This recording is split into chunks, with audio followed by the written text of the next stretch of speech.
கர்த்தருடைய நாமம் மகிமைப்படுவதாக. இந்த காலை நேரத்திலே கண்களை மூடி தேவனை நோக்கி பார்ப்போம். எங்களை சிருஷ்டித்த எங்கள் அன்பின் தகப்பனே, அப்பா, இந்த நாளுக்காக உமக்கு நன்றி செலுத்துகிறோம் ஆண்டவரே. அப்பா, உம்முடைய கரத்தின் கிரியைகளாகிய நாங்கள் உம்முடைய சமூகத்திலே ஒன்று கூடி வந்திருக்கிறோம் தகப்பனே. அப்பா, உம்முடைய கிருபை எந்நாளும் எங்களோடு கூட இருக்கிறதற்காய் உமக்கு நன்றி செலுத்துகிறோம். இந்த நாளிலும் இந்த நாளுக்குரிய கிருபையினாலே எங்களை நீர் வழி நடத்துகிறதற்காய் உமக்கு நன்றி செலுத்துகிறோம் ஆண்டவரே. ஆமாண்டவரே, அப்பா, உம்முடைய கிருபை காலைதோறும் புதிதாக இருக்கிறதே, அதற்காய் நன்றி செலுத்துகிறோம் ஆண்டவரே. ஒவ்வொரு நாளும் எங்களை நீர் கண்ணோக்கி பார்த்து அப்பா எங்களுக்கு தேவையான கிருபையை தந்து வழி நடத்துகிறீர். அதற்காய் உமக்கு நன்றி செலுத்துகிறோம் ஆண்டவரே. நீர் எங்கள் தேவனாய் இருக்கிறீர். உமக்கு நன்றி செலுத்துகிறோம் ஆண்டவரே. அப்பா, நீர் ஒருவரே எங்களை வழி நடத்துகிறீர். அதற்காக உமக்கு நன்றி செலுத்துகிறோம் ஆண்டவரே. அப்பா, நாங்கள் உம்முடைய கரத்தின் கிரியைகளும் உம்முடைய மேய்ச்சலின் ஆடுகளுமாய் இருக்கிறோம் ஆண்டவரே. அப்பா, இந்த வேளையிலும் எங்கள் ஒவ்வொருவரையும் உம்முடைய கரத்தில் தருகிறோம் ஆண்டவரே.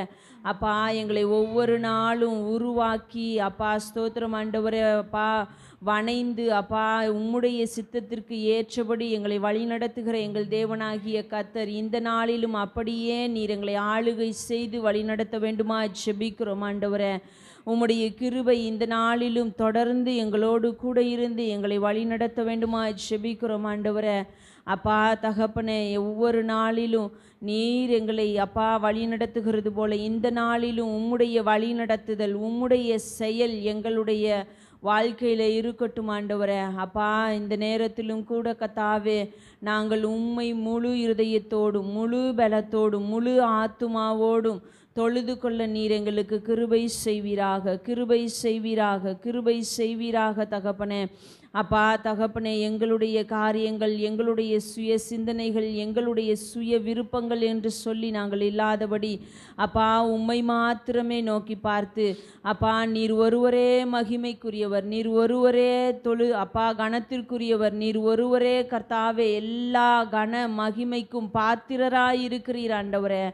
அப்பா, ஏதோ நாங்கள் எங்களுக்காக அப்பா நாங்கள் மகிமை செலுத்துவதனால அல்லது நாங்கள் உமக்கு ஸ்தோத்திரங்களை செலுத்துவதினாலே அப்பா நீர் மகிமைப்படுகிறவர் அல்ல. அப்பா, நீர் எப்பொழுதும் மகிமைக்குரியவராக நீர் இருக்கிறீர் ஆண்டவரே. அப்பா, நீரே ஐஸ்வர்யத்தின் மகிமையுடையவராய் இருக்கிறீர் தகப்பனே. அப்பா, நீர் ஒருவரே துதிக்கு பாத்திரராய் இருக்கிறீர் ஆண்டவரே. அப்பா, நீர் ஒருவரே கனத்திற்குரியவராய் இருக்கிறீர் தகப்பனே. ஆகையினாலே நாங்கள் உம்மை தொழுது கொள்ளுகிறோம் ஆண்டவரே.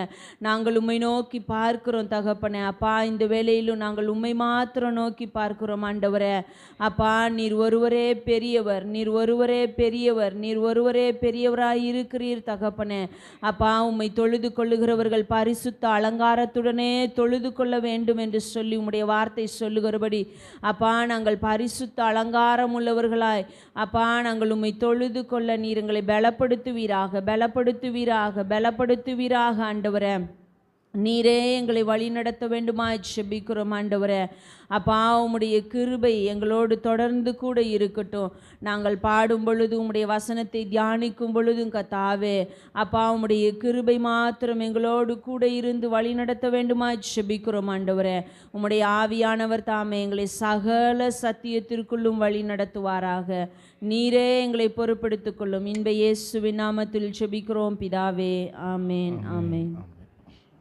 அல்லேலூயா. கர்த்தர் நல்லவர், அவரை பாடுவது நல்லது. நாம் எல்லோரும் சேர்ந்து அவருக்கு மகிமையாக ஒரு பாடலை பாடுவோம். என் தகப்பன் நீர்தான் ஐயா, எல்லாமே பார்த்து கொள்வீர்.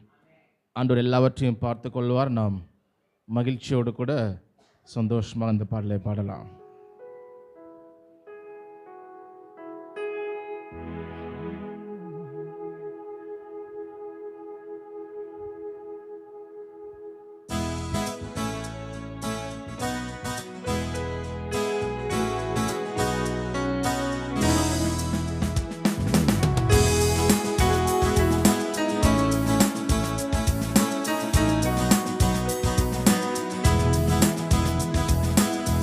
தகப்பன் நீர்தானையா, எல்லாமே பார்த்து கொள்வி. என் தகப்பன் நீர்தானையா, எல்லாமே பார்த்து கொள்வி. எப்போதும் இவ்வேளையும் கிருபை என்னை தொடரும். எப்போதும் இவ்வேளையும் கிருபை என்னை தொடரும். என் தகப்பன் நீர்தானையா, எல்லாமே பார்த்து கொள்வி. என் தகப்பன் நீர்தானையா, எல்லாமே பார்த்து கொள்வி. மாண்பு மிக்கவர் நீர்தானே, மிகவும் பெரியவர் நீர்தானே. மாண்பு மிக்கவர் நீர்தானே, மிகவும் பெரியவர் நீர்தானே. உம்மையே புகழ்வேன் ஓய்வின்றி, உம்மைத்தான் பாடுவேன் பலத்தோடு. உம்மையே புகழ்வேன் ஓய்வின்றி, உம்மைத்தான் பாடுவேன் பலத்தோடு. உயிருள்ள நாளெல்லாம், உயிருள்ள நாளெல்லாம் என் தகப்பன் நீர்தானையா, எல்லாமே பார்த்து கொள்வி. என் தகப்பன் நீர்தானையா, எல்லாமே பார்த்து கொள்வி. தாழ்ந்தோரை நீர் உயர்த்துகிறீர், விழுந்தவரை நீர் தூக்குகிறீர். தாழ்ந்தோரை நீர் உயர்த்துகிறீர், விழுந்தவரை நீர் தூக்குகிறீர். உம்மையே புகழ்வேன் ஓய்வின்றி, உம்மைத்தான் பாடுவேன் பலத்தோடு. உம்மையே புகழ்வேன் ஓய்வின்றி, உம்மைத்தான் பாடுவேன் பலத்தோடு. உயிருள்ள நாளெல்லாம், உயிருள்ள நாளெல்லாம் என் தகப்பன் நீர்தானையா, எல்லாமே பார்த்து கொள்வீர். என் தகப்பன் நீர்தானையா, எல்லாமே பார்த்து கொள்வீர். ஏற்ற வேளையில் அனைவருக்கும் ஆகாரம் நீர் தருகின்றீர். ஏற்ற வேளையில் அனைவருக்கும் ஆகாரம் நீர் தருகின்றீர். உம்மையே புகழ்வேன் ஓய்வின்றி, உம்மைத்தான் பாடுவேன் பலத்தோடு. உம்மையே புகழ்வேன் ஓய்வின்றி, உம்மைத்தான் பாடுவேன் பலத்தோடு. உயிருள்ள நாளெல்லாம், உயிருள்ள நாளெல்லாம் என் தகப்பன் நீர்தானையா, எல்லாமே பார்த்து கொள்வீர். என் தகப்பன் நீர்தானையா, எல்லாமே பார்த்து கொள்வீர். நோக்கி கூப்பிடும் யாவருக்கும் தகப்பன் அருகில் இருக்கின்றீர். நோக்கி கூப்பிடும் யாவருக்கும் தகப்பன் அருகில் இருக்கின்றீர். உம்மையே புகழ்வேன் ஓய்வின்றி, உம்மைத்தான் பாடுவேன் பலத்தோடு. நான் உம்மையே புகழ்வேன் ஓய்வின்றி, உம்மைத்தான் பாடுவேன் பலத்தோடு. உயிருள்ள நாளெல்லாம், உயிருள்ள நாளெல்லாம் என் தகப்பன் நீர்தானையா, எல்லாமே பார்த்து கொள்வீர். என் தகப்பன் நீர்தானையா, எல்லாமே பார்த்து கொள்வீர். எப்போதும் எவ்வேளையும் உம் கிருபை என்னை தொடரும். எப்போதும் எவ்வேளையும் உம் கிருபை என்னை தொடரும். என் தகப்பன் நீதானையா, எல்லாமே பார்த்து கொள்வீர். என் தகப்பன் நீதானையா, எல்லாமே பார்த்து கொள்வீர். அல்லேலூயா. அவர் எல்லாவற்றையும் பார்த்து கொள்வார். நாம் ஒன்று எதை குறித்தும் கவலைப்படாமல் நாம் மகிழ்ச்சியோடு கூட இன்னொரு பாடலை நாம் பாடலாம். எந்த நேரமும் எப்போதுமே இயேசு எனக்கு ஒத்தாசை. இயேசு ராஜனை ஸ்தோத்திரிப்பேன். இந்த ஏழை என் செவம் கேட்டார். அவருடைய செவம் கேட்டு ஆண்டவர் எவ்வளவோ விஷயங்களை செய்திருக்கிறார். நாம் மகிழ்ச்சியோடு கூட நன்றியோடு இந்த பாடலை கூட பாடலாம்.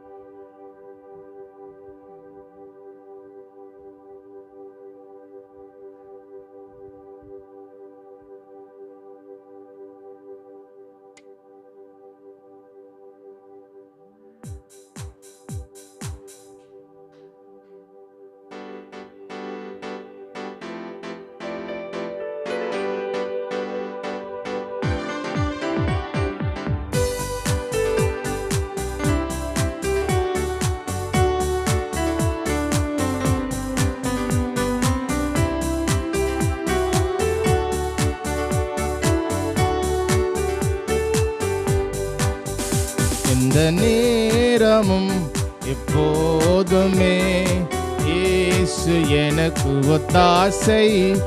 எந்த நேரமும் எப்போதுமே இயேசு எனக்கு ஒத்தாசை. இயேசு ராஜனை ஸ்தோத்தரிப்பேன். இந்த ஏழையின் ஜெபம் கேட்டார்.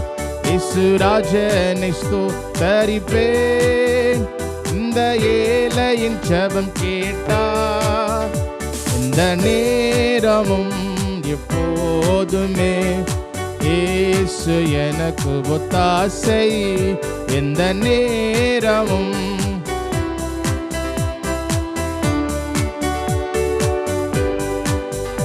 இக்கட்டில் மனிதருதவி இல்லாமலே அற்று போனாலும், இக்கட்டில் மனிதருதவி இல்லாமலே அற்று போனாலும், எனக்கொத்தாசையே தினம் தப்பாமலே இயேசு நாமத்தில் கிடைத்திடுமே.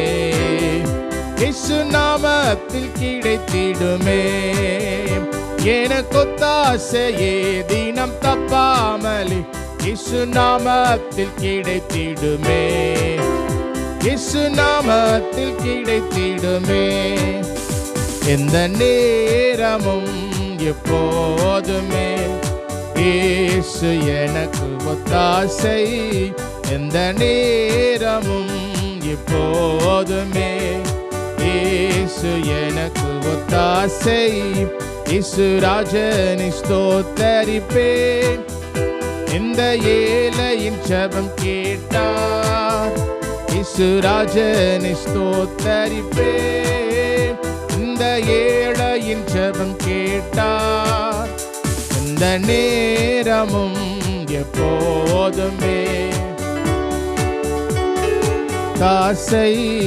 எந்த நேரமும் தாசை. சொல்லனா பாடுகள் சகிக்க சென்ற காலம் பேலன் தந்தாரே. சொல்லொன்னா பாடுகள் சகிக்க சென்ற காலம் பேலன் தந்தாரே. எந்தன் வாழ்நாள் எல்லாம் தேவ சித்தமெல்லாம் என்னில் முற்றிலும் நிறைவேறுமே. என்னில் முற்றிலும் நிறைவேறுமே. எந்தன் வாழ்நாளெல்லாம் தேவ சித்தமெல்லாம் என்னில் முற்றிலும் நிறைவேறுமே. என்னில் முற்றிலும் நிறைவேறுமே. எந்த நேரமும் எப்போதுமே இயேசு,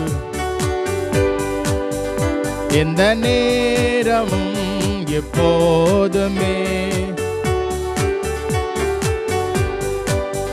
சிறுமைப்பட்டோரின் நம்பிக்கை ஒரு போதும் கெட்டு போகாதே.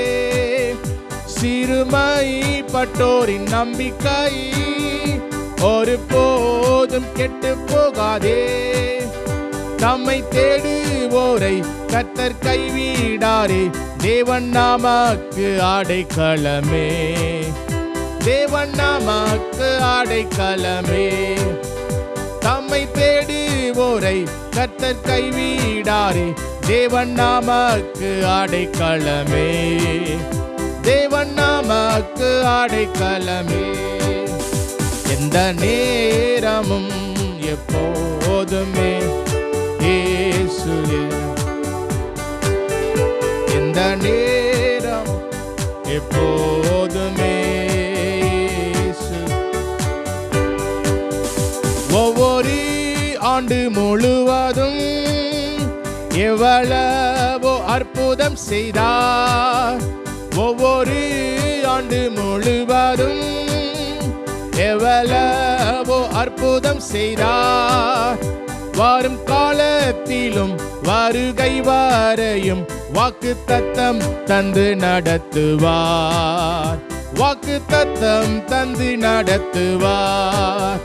வருங்காலத்திலும் வருகை வரையும் வாக்குத்தத்தம் தந்து நடத்துவார். வாக்குத்தத்தம் தந்து நடத்துவார். எந்த நேரமும் எப்போதுமே என் இயேசு எனக்கு ஒத்தாசை. இந்த நேரமும்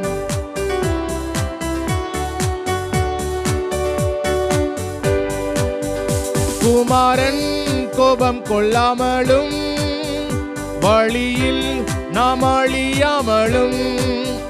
குமாரன் கோபம் கொள்ளாமலும் வழியில் நாம் அழியாமலும்.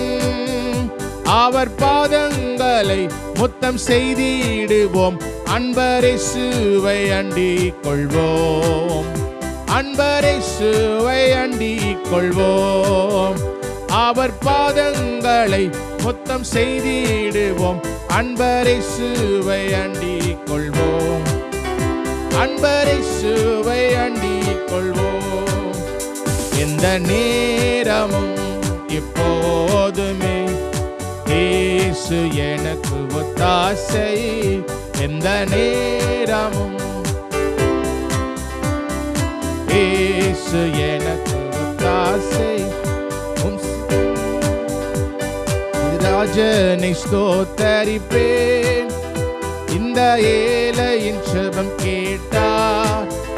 இயேசு ராஜனை ஸ்தோத்தரிப்பேன். இந்த ஏழையின் ஜெபம் கேட்டார். எந்த நேரமும் எப்போ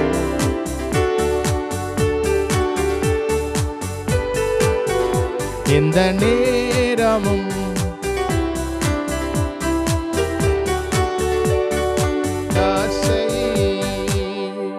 அல்லேலூயா.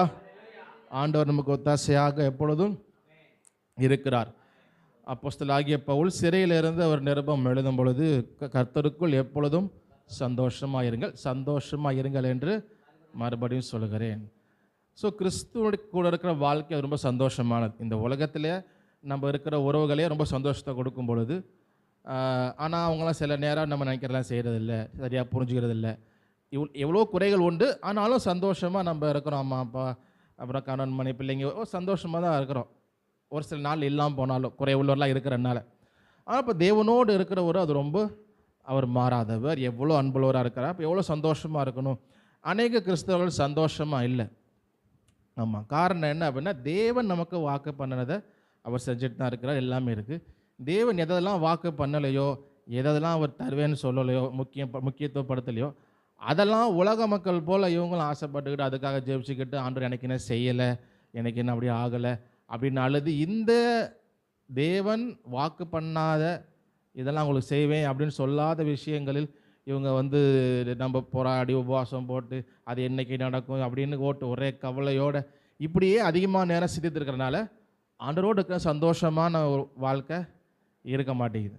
ஆனால் அந்த ஆதிகால திருச்சபையில் பார்க்குறோம், அப்போஸ்தலர் பவுல் சிறையில் இருந்து தான் அதை எழுதுறாரு இல்லையா? அப்போ அவங்க சந்தோஷமாக அந்த சந்தோஷத்தை எடுத்துக்கொள்ள முடியல. ஏன்னா அவர் சிறையில் இருக்கிறாங்க, பாடு வந்தது, உபத்திரம் வந்தது, எல்லாமே இருந்தது. அப்போ ஆண்டோடைய சித்தத்தினால் அது வந்ததுனால அதை சந்தோஷமாக எண்டாங்க. நம்ம கூட கடந்த முறை தானியத்தில் அவங்க வந்து இயேசுவின் நாமத்தை நிமித்தம் அவமானப்பட பாத்திரராக எண்ணப்பட்டபடினால் சந்தோஷத்தோடு அவங்க போய் தொடர்ந்து அந்த ஊழியத்தை செய்கிறாங்க. அப்போ சந்தோஷமாக போய் செய்கிறாங்க, அவமானப்பட்டு. அப்போ சிறையில் போடுறாங்க, அடிக்கிறாங்க, ரத்தம் சிந்துறாங்க, ஸ்தேவான் மறிக்கிறாரு, கல்லெறிஞ்சு கொள்கிறாங்க.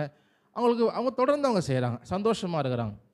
அவங்க வருத்தம் தான், ஆனால் சந்தோஷமாக. ஏன் அப்படின்னா, நம்ம நல்லா இருக்கணும், நம்ம சாவக்கூடாது, நம்ம பெரிய வீடு கட்டணும், நம்ம அப்படி நல்லா சீர சிறப்பாக வாழணும், ஆவரகம் போல் செழிப்பாக இருக்கணும், இந்த மாதிரி எண்ணங்கள்லாம் அவங்களுக்கு இல்லை.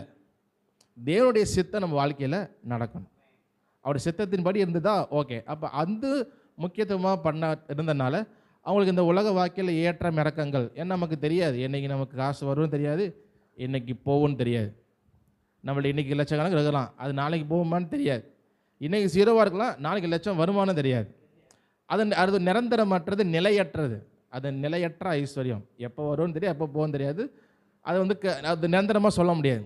அப்போ அதன் மேலே நம்ம வாஞ்சி வச்சுட்டு இருக்கிறப்போ உலக காரியங்கள் நினைக்கிறதுனால தான் ஆண்டவர் எனக்கு என்ன செய்யலை, இது எப்போ செய்வார்னு தெரியல, அப்போ அதுக்காக ஜெபம், அதுக்காக அழுவுறது. ஆண்டவர் சொல்லாத விஷயங்களில் முக்கியத்துவப்படுத்தாத விஷயங்களை நம்ம முக்கியத்துவமாக படுத்துறதுனால கிறிஸ்துவ வாழ்க்கை அநேக வகையில் சோகம்தான். ஒரு வாரமும் வந்து அழுவுறதும் புலம்புறதும், ஆண்டவர் செய்யலைன்னு சொல்லி புலம்புறதும், அப்புறம் ஒரு 2 வருஷம் கழிச்சு வந்து ஆண்டு செஞ்சுட்டாருன்னு சாட்சி கொடுக்குறதும், அப்புறம் 2 வருஷம் வேறு ஒன்றும் செய்யலை நழுவுறதும், இப்படியே போயிட்டு நம்ம வாழ்க்கை. எதிர்பார்த்தது கிடைக்கல, நான் நல்ல வீடு கேட்டேன் கிடைக்கல, நல்ல ட்ரெஸ்ஸு கேட்டேன் கிடைக்கல, நல்ல இது கேட்டேன், இடம் அப்படி இருக்கணும் இப்படி இருக்கணும், நம்ம ஆசைப்பட்டெல்லாம் கிடைக்கல அப்படின்னு சோகமாகவே இருக்கிறோம். சந்தோஷமாக இது எவ்வளோ விஷயங்கள் இருக்குது. ஆண்டவர் வாக்கு பண்ண அவரோட ஐக்கியம், அவருடைய அன்பு எவ்வளோ இறக்கமோட இருக்கிறாரு, எவ்வளோ நம்மளை தாங்குறாரு, எவ்வளோ விஷயங்களை செய்கிறார், ஜபங்களை எவ்வளோ கேட்டு நடத்துகிறாரு.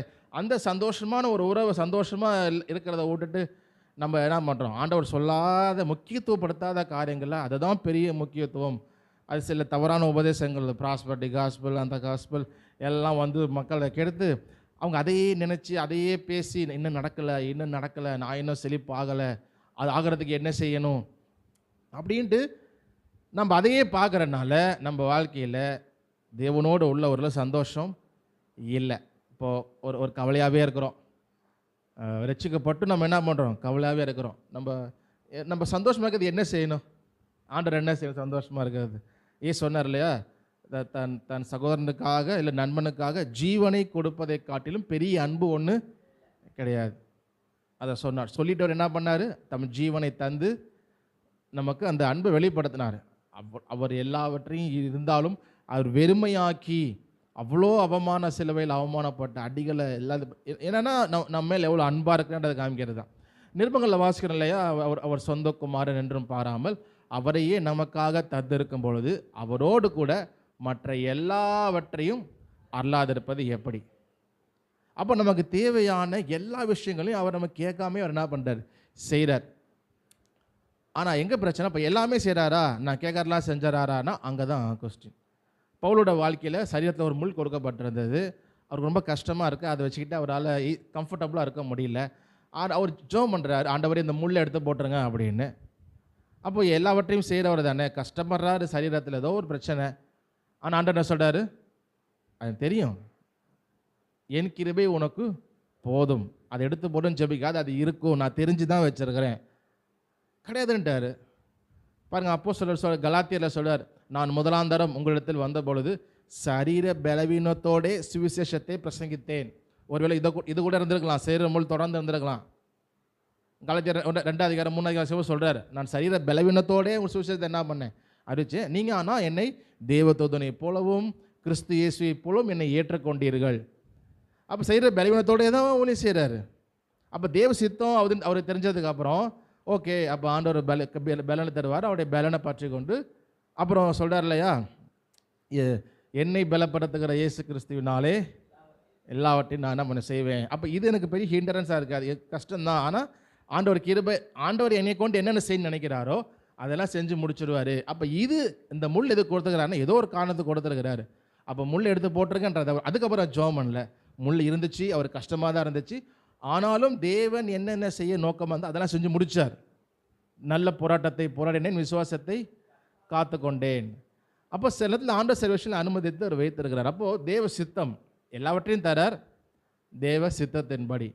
அப்போ அவருடைய சித்தத்தை நம்ம புரிஞ்சுக்கிட்டோம் அப்படின்னா சில காரணங்கள் நம்ம ஜெபிக்கவே மாட்டோம், குறை இருந்தாலும். ஏன்னா ஆண்டோடைய சித்தம் இப்படி போகணும் அப்படின்னு புரிஞ்சுக்கிட்டோம்னா அப்போ நமக்கு தெரிஞ்சு கொள்ள வேண்டியது ஆண்டோடைய சித்தம் என்ன அப்படிங்கிறது தான். எனக்கு வேணும் வேணும்னு சின்ன பிள்ளைங்க கூட அடம் பிடிக்கிறது இல்லை. எவ்வளோ சொன்னாலும் காதில் நான் கேட்க மாட்டேன் அப்படின்னு காதை பார்த்துட்டு எனக்கு வேணும், வாங்கித்தாங்க அப்படின்னு இருச்சலாம் இல்லையா பேரண்ட்ஸுக்கு. எப்படி இருக்கும் பிள்ளைங்களுக்கு? நம்ம ஒரு தேவையில்லாத ஒரு விஷயத்தை நம்ம வாங்கியே தரக்கூடாத விஷயத்த வாங்கிதான் கேட்டே இருந்தால் ஒரு எரிச்சல் ஆகும் பேரண்ட்ஸுக்கு. ஒரு டைமில் கோவத்தில் அடிச்சுறது கூட உண்டு, எரிச்சல் வரும். ஆனால் நம்ம என்ன பண்ணுறோம், அப்படி தான் நம்ம செய்கிறோம் ஆண்டவர்கிட்ட. ஆண்டவரே செய்வீராக செய்வீராக செய்வீராக செய்வீராக, அதை தாருங்க, இன்றைக்கே தாங்க, இன்றைக்கே. அது கூட தாங்க முடியல, இப்போவே தாங்க, பொறுப்பு அவசரம் எல்லாம் முடியாது, அப்படியே இன்றைக்கு இப்போவே எல்லாம் ஊழியக்காரன் சொல்லிக் கொடுக்குறாங்க, டெக்னிக் சொல்லிக் கொடுக்குறாங்க. அழுதினா ஆண்டவர் என்ன பண்ணிடுவார்? கொஞ்சம் யோசிச்சு பாருங்கள். உங்கள் வீட்டில் இருக்கிறீங்க, யாராவது வெளியிலேருந்து வராங்க, உங்கள் அப்பாட்ட அப்படிக்கா செய்ய மாட்டாரா, நீங்கள் இருக்கீங்க அங்கே தான், நல்லா உங்கள் அப்பா வாங்கி தருவாருன்னா அவங்களுக்கு எவ்வளோ கோவம் வரும், சந்தோஷம் வருப்பீங்க,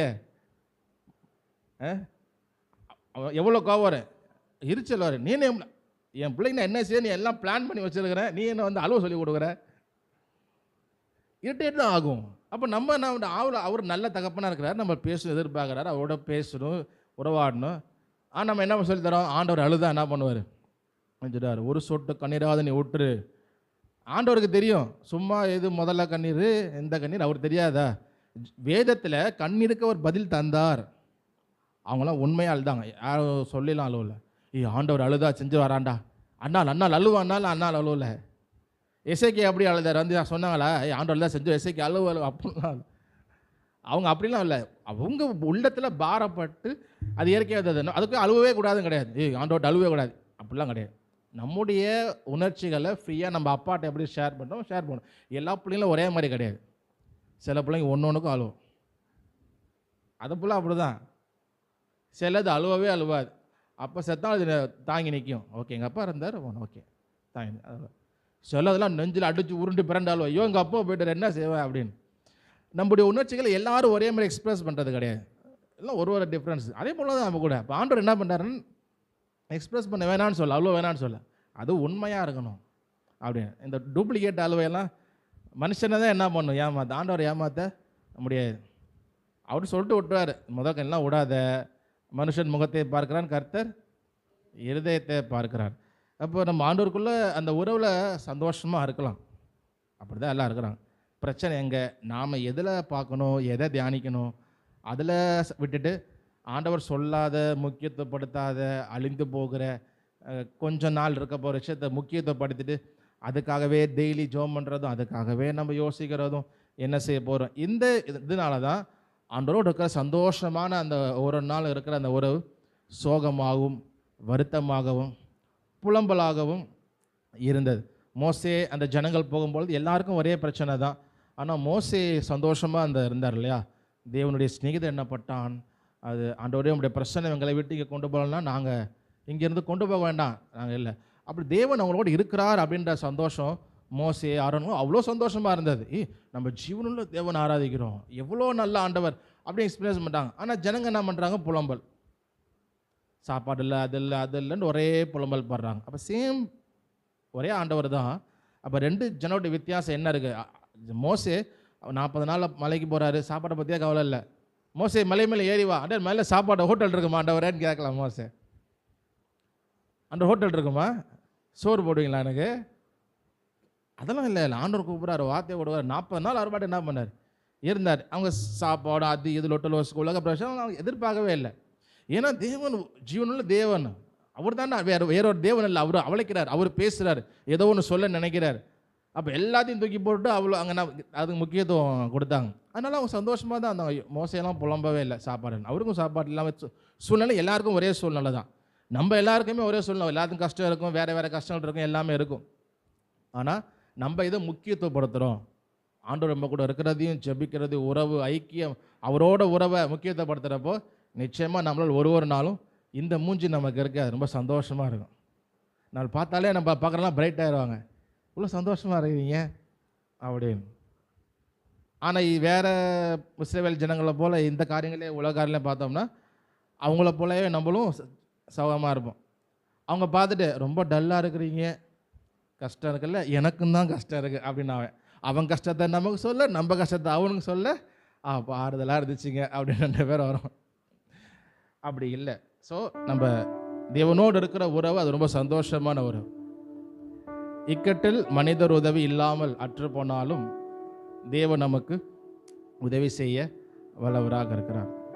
இந்த வனாந்திரத்தில் எப்படி ஆண்டவர் சாப்பாடு கொடுப்பார், யார் நமக்கு சாப்பாடு போடுவா, ஒரு மரம் செடி இல்லை, கனி இல்லை அப்படின்னு ஜனங்க வருத்தப்பட்டாங்க. ஆண்டவர் மன்னாவை தந்தார். நீ பூமியை பார்க்காது, பூமியிலேருந்து உனக்கு உணவு கொடுத்தது நான் தான், இல்லாட்டி மண்ணிலிருந்து என்ன வரும், ஒன்றுமே வராது, மண்ணு தான் இருக்கும். கனி விருட்சங்களை முளைப்பிக்க கடவுதுன்னு சொன்னனால தான் அது தருது. அவன் பசி தான் என்னை நோக்கிப்பார், அது அவனுக்கு மன்னாவை தந்தார் இல்லை. அவருடைய உறவு நமக்கு சந்தோஷமான இருக்கும். கண்களை மூடி, ஆண்டவரே நீங்க உதவி செய்ய நல்ல தகப்பன் ஆண்டவரே, விசாரிக்கிற தேவன், உம்முடைய கரம் எங்களை விட்டு விலகுவதில்லை ஆண்டவரே.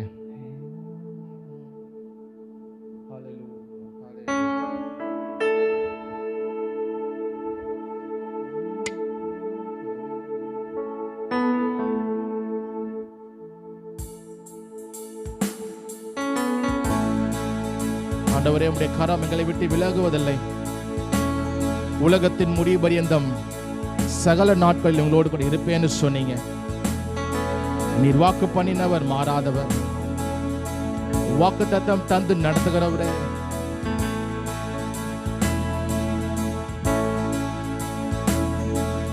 இயலாமையில் செயல்படுவி,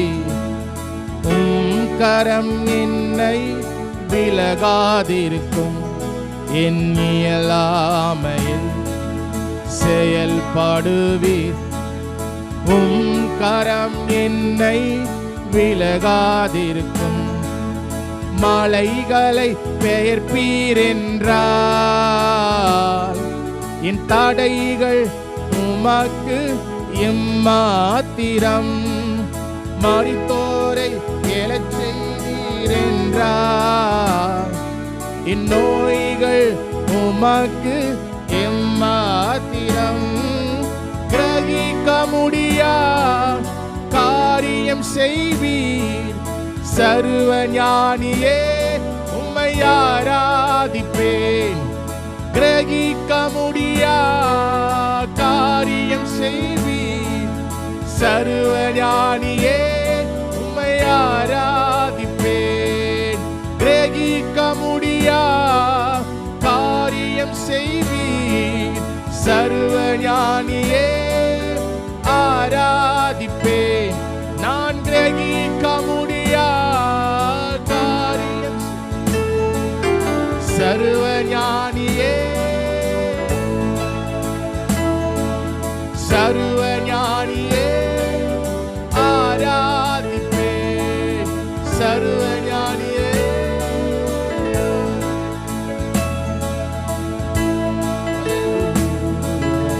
ஆண்டவரே,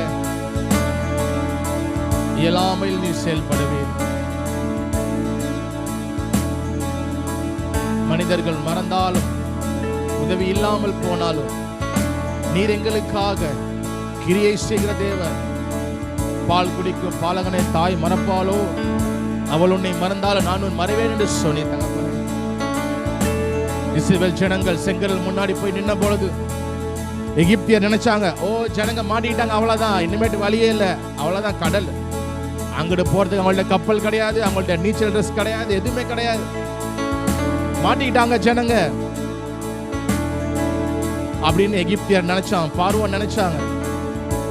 ஆனா கிரகிக்க முடியாத காரியம், அவர் செங்கடலை இரண்டாக பிளந்து ஜனங்களை காப்பாற்றினார். நம்மால கிரகிக்க முடியாத சூழ்நிலை, ஐயோ அவ்வளவுதான், அது முடிஞ்சு போச்சு, அவ்வளவுதான், யாரும் ஒண்ணு செய்ய முடியாது, அவ்வளவுதான், எல்லாம் முடிஞ்சிச்சு என்று நம்ம நினைத்தாலும், மனிதர்கள் நினைத்தாலும், அவர் தேவன் கிரகிக்க முடியாத காரியம் செய்து நம்ம விடுதலை ஆக்குவார். புதிய ஏற்பாடுல வாசிக்கிற அவங்க சிறையிருப்புக்குள்ள, உள்ளறைக்குள்ள கதவு பூட்டப்பட்டு பெரிய பூட்டு, காவல்காரர் எல்லாம் இருக்கிறாங்க. தேவ தூதன் வந்து கதவு சிறந்து அசைந்தது என்று வாசிக்கிறோம். சிறைச்சாலை அசைந்தது, அவரை விடுவித்தார். நம்முடைய தேவன், அவர் நல்லவர். கிரகிக்க முடியாத காரியம் அவர் நம்முடைய வாழ்க்கையில செய்வார். கிரகிக்க முடியாத காரியம் செய்வீர், சர்வ ஞானியே ஆராதிப்பேன். கிரகிக்க முடியாத காரியம் செய்வீர், சர்வ ஞானியே ஆராதிப்பேன். சர்வ ஞானியே ஆராதிப்பேன். சர்வ ஞானியே. வெறும் கோளும் கையும் இரு பரிவாரமாக, உம்மாலன்றி இது யாரால் கூடும். வெறும் கோளும் கையும் இரு பரிவாரமாகும், உம்மாலன்றி இது யாரால் கூடும்.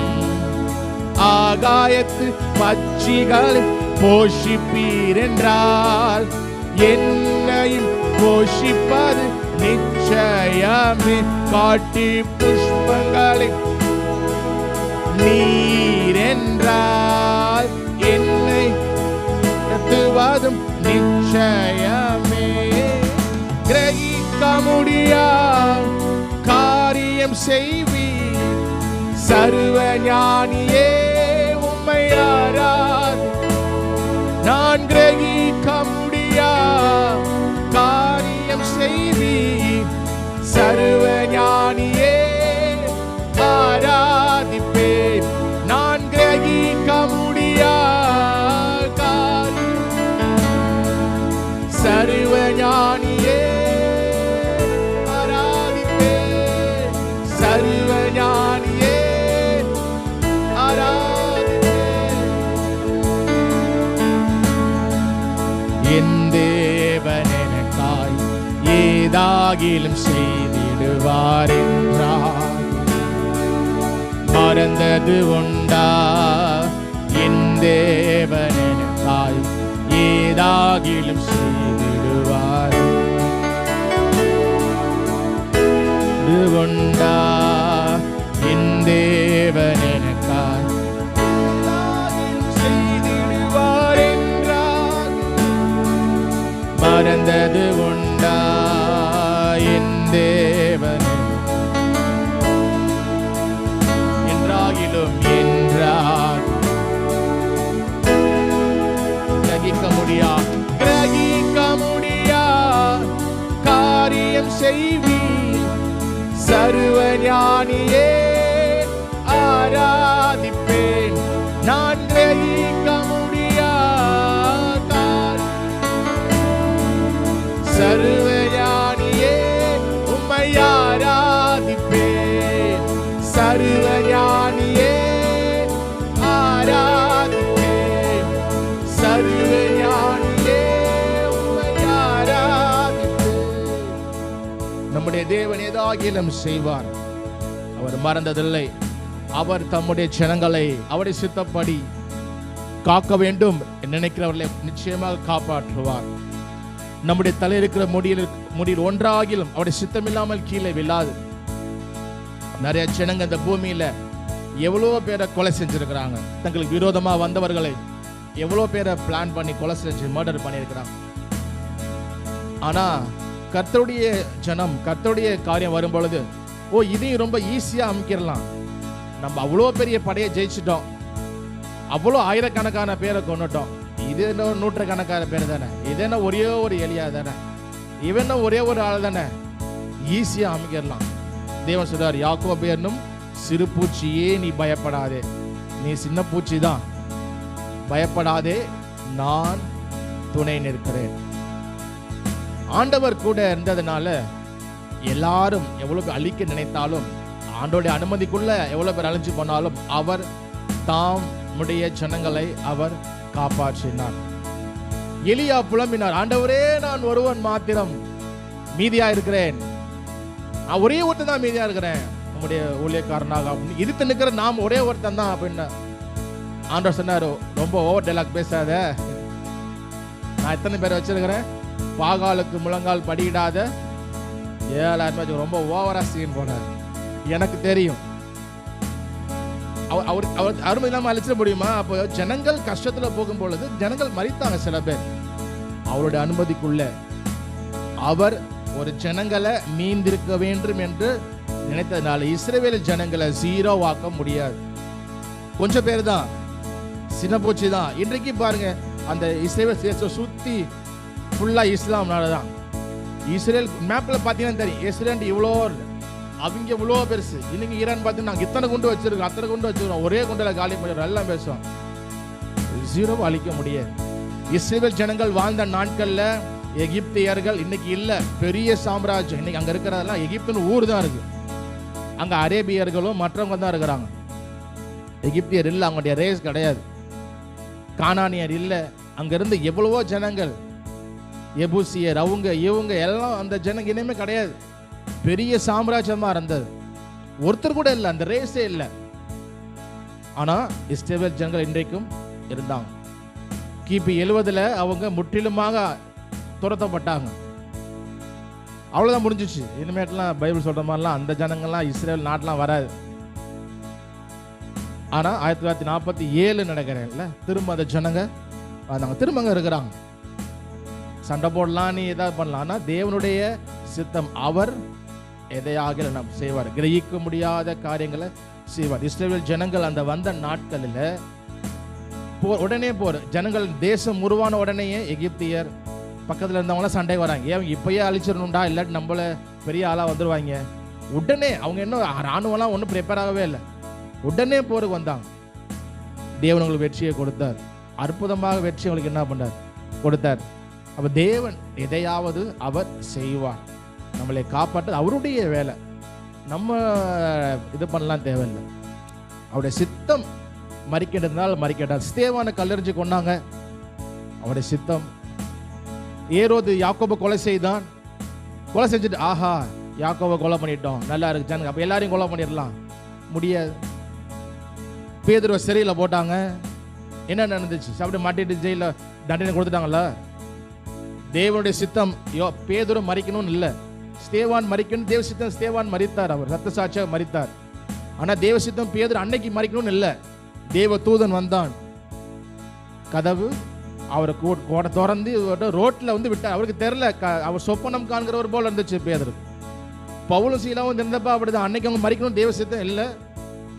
பூகம்பம் வந்து எல்லாம் கங்களையும் பிச்சு போச்சு. அவங்க சிறையிருப்பில் காத்துட்டு இருந்தவங்களாம் ஐயோ எல்லாம் தப்பிச்சுட்டாங்களோன்னு கத்தி எடுத்து குத்திக்க போயிட்டாங்க. அப்போ அவங்க நீங்கள் இப்போ ஒன்றும் செஞ்சுக்காதீங்க, நாங்கள் எங்கேயும் போல இங்கே தான் இருக்கிறோம்னு சொல்லிட்டு அவங்களுக்கு சுவிசேஷத்தை அறிவிச்சு அவங்க ரட்சிக்கப்பட்டு தேவ சித்தம் நடந்தது.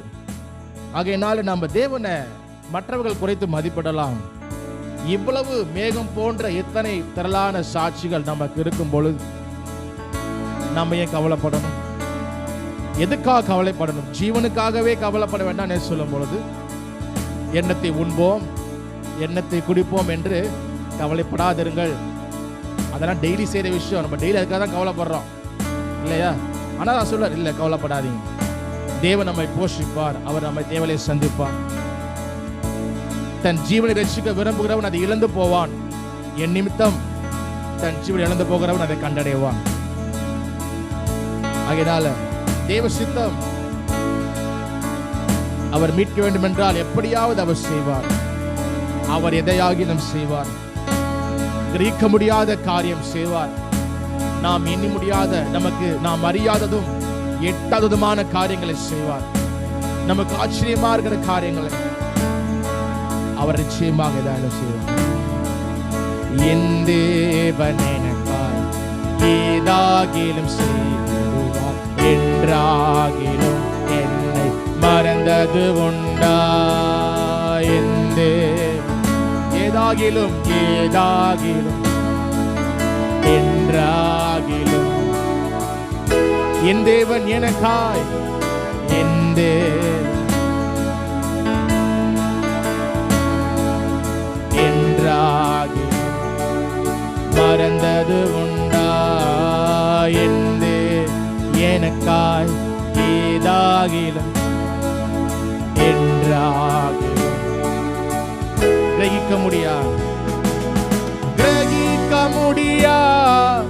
காரியம் செய்வி சர்வ ஞானியே ஆராதிப்பேன். கிரகிக்க முடியா காரியம் செய்வி சர்வ ஞானியே ஆராதிப்பேன். சர்வ ஞானியே உம்மை ஆராதிப்பேன். சர்வ ஞானியே உம்மை ஆராதிப்பேன். சர்வ ஞானியே சர்வ ஞானியே உம்மை ஆராதிப்பேன். சர்வ ஞானியே உம்மை ஆராதிப்பேன். இயலாமை நீர் செயல்படுவீர், கரம் என்னை விலகாதே. என் இயலாமை நீ செயல்படுவீர், கரம் என்னை விலகாதே. கிரகிக்க முடியா காரியம் செய்வீர், சர்வ ஞானியே உம்மை ஆராதிப்பேன். நான் கிரகிக்க முடியா காரியம் செய்வீர், சர்வ ஞானியே. எவரும் கிரகிக்க முடியா காரியம் செய்வீர், சர்வ ஞானியே உம்மை ஆராதிப்பேன். சர்வ ஞானியே உம்மை ஆராதிப்பேன். சர்வ ஞானியே உம்மை ஆராதிப்பேன். சர்வ ஞானியே ஆராதிப்பேன். உம்மை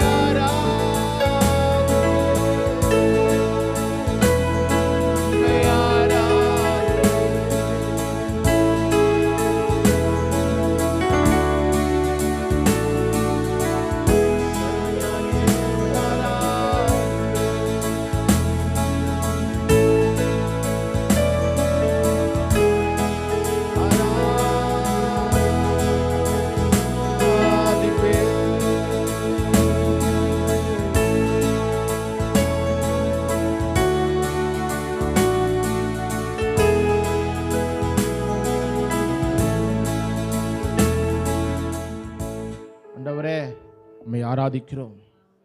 சர்வஞானியே உம்மை ஆராதிக்கிறோம். தேவனே உம்மால் கூடாத காரியம் ஒன்றுமில்லை. தேவரீர் நீர் சகலத்தையும் செய்ய வல்லவர்.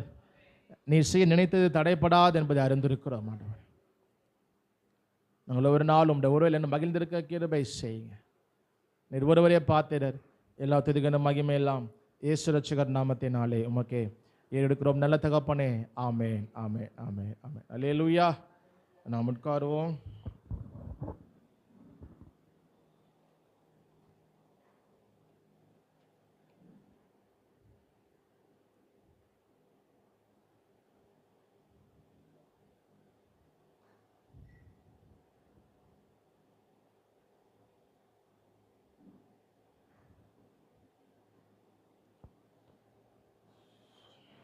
Praise the Lord.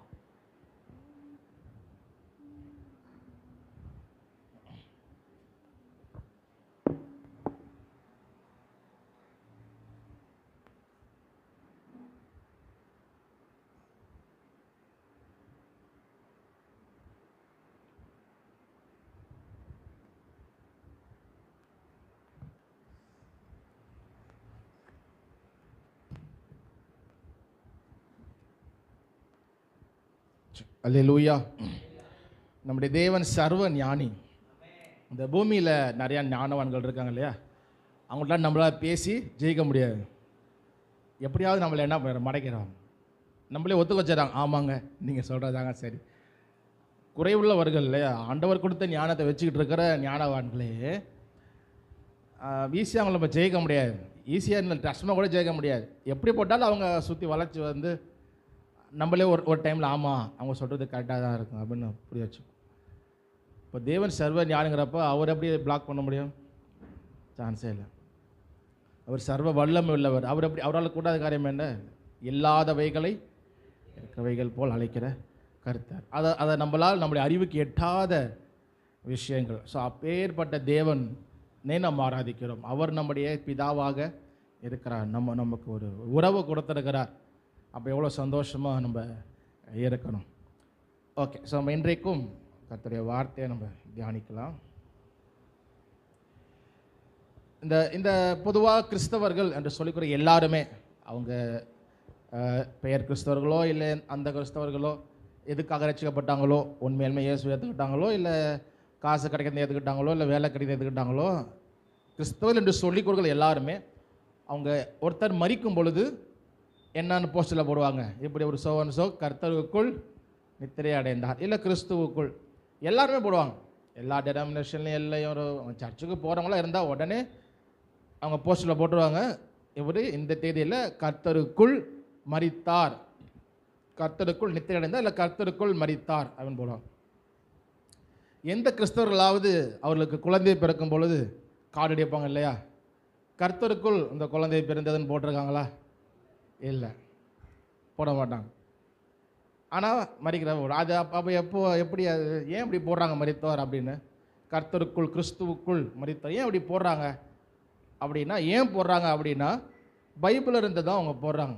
ஏன் அப்படின்னா, கிறிஸ்துவுக்குள் மரிக்கிறவர்கள் பாக்கியவான்கள் அப்படின்னு வெளிப்படுத்தல் வாசிக்கிறோம். அதே போல் ஒரு கிறிஸ்துவுக்குள் மரித்தாதான் அவர் வரும்பொழுது எழுந்திருக்க முடியும். நம்ம வெளிப்படுத்தல 14ஆம் அதிகாரம் 13ஆம் வசனத்தில் வாசிக்கிறோம், இது முதல் கிறிஸ்துவுக்குள் மரிக்கிறவர்கள் பாக்கியவான்கள் என்று எழுது. ஆமாம், பொதுவாக ஒருத்தர் இறந்துட்டாங்கன்னா ஐயோ இறந்துட்டாரே அப்படி நம்மளால் அதை ஏற்றுக்கொள்ளவே முடியாது. அது 5 வயசாக இருந்தாலும் 50 வயசாக இருந்தாலும் ஐயோ இன்னும் கொஞ்ச நாள்.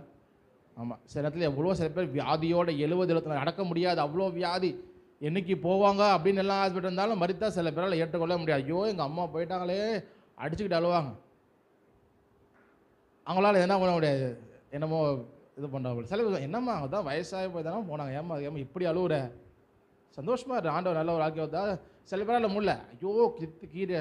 அதான் நிர்மலம் வாசிக்கிறோம், நீங்கள் வந்து செத்தவர்களுக்காக கீறி கொள்ளாமலும் நீங்கள் மற்ற ஜனங்களை போல இருக்காதீங்க அப்படின்னு. அப்போ எல்லாரும் அந்த மரிக்கும் பொழுது அந்த வார்த்தை போடுறது ஏன் அதை போடுறாங்க அப்படின்னா, அப்போ தான் வருகையில் பங்கு கொள்ள முடியும். நித்திய ஜீவன் வாக்குத்தத்தம் பண்ணாரே, அப்போ அதை சுதந்திரிக்க முடியும். அதனால் எல்லாரும் என்ன பண்ணுறாங்க, அந்த வார்த்தையை எடுத்து எல்லாரும் போட்டுக்கிறோம். 1 தெசலோனிக்கேயர் வாசிக்கிறோம். 1 தெசலோனிக்கேயர் 4ஆம் அதிகாரம் 16ஆம் வசனம், கர்த்தருக்குள் மரித்தவர்கள் முதலாவது எழுந்திருப்பார்கள். அப்போ இயேசு வரும்பொழுது கர்த்தருக்குள் மரித்திருந்தால்தான் அவர் மீண்டும் உயிரோடு எழுந்திருப்பார். கர்த்தருக்குள் மரிக்கலைன்னா அவர் நியாயத்திற்படைய தான் போவாரே ஒழிய அவர் இயேசு கிறிஸ்து வாக்கு பண்ண நித்திய ஜீவன் அவர்களுக்கு கிடையாது. அதனால தான் எல்லா கிறிஸ்தவர்களும் அவன் எவ்வளோ பேர் ரவுடியாக இருந்தாலும் எவ்வளோ கொலை செஞ்சாலும் அவன் ரசிக்கப்பட்டானா இல்லை ஒன்றும் தெரியலனாலும் இயேசுவை பற்றி ஒன்று ஒன்றுமே தெரியாது, அவன் சபைக்கும் பேருக்கு மாட்டான், எதுவுமே மாட்டான். ஆனால் கிறிஸ்தவ மேலே பிறந்திருப்பாங்க, பேர் வச்சுருப்பாங்க, கிறிஸ்தவ பேர் இருக்கும், இல்லை சில கோயிலுக்கு கூட போயிருக்கலாம், இல்லை போகாமல் இருக்கலாம், they don't care. ஆனால் மரிக்கிறப்ப எல்லாம் என்ன பண்ணாங்க, கிறிஸ்துவுக்குள் மரித்தார்.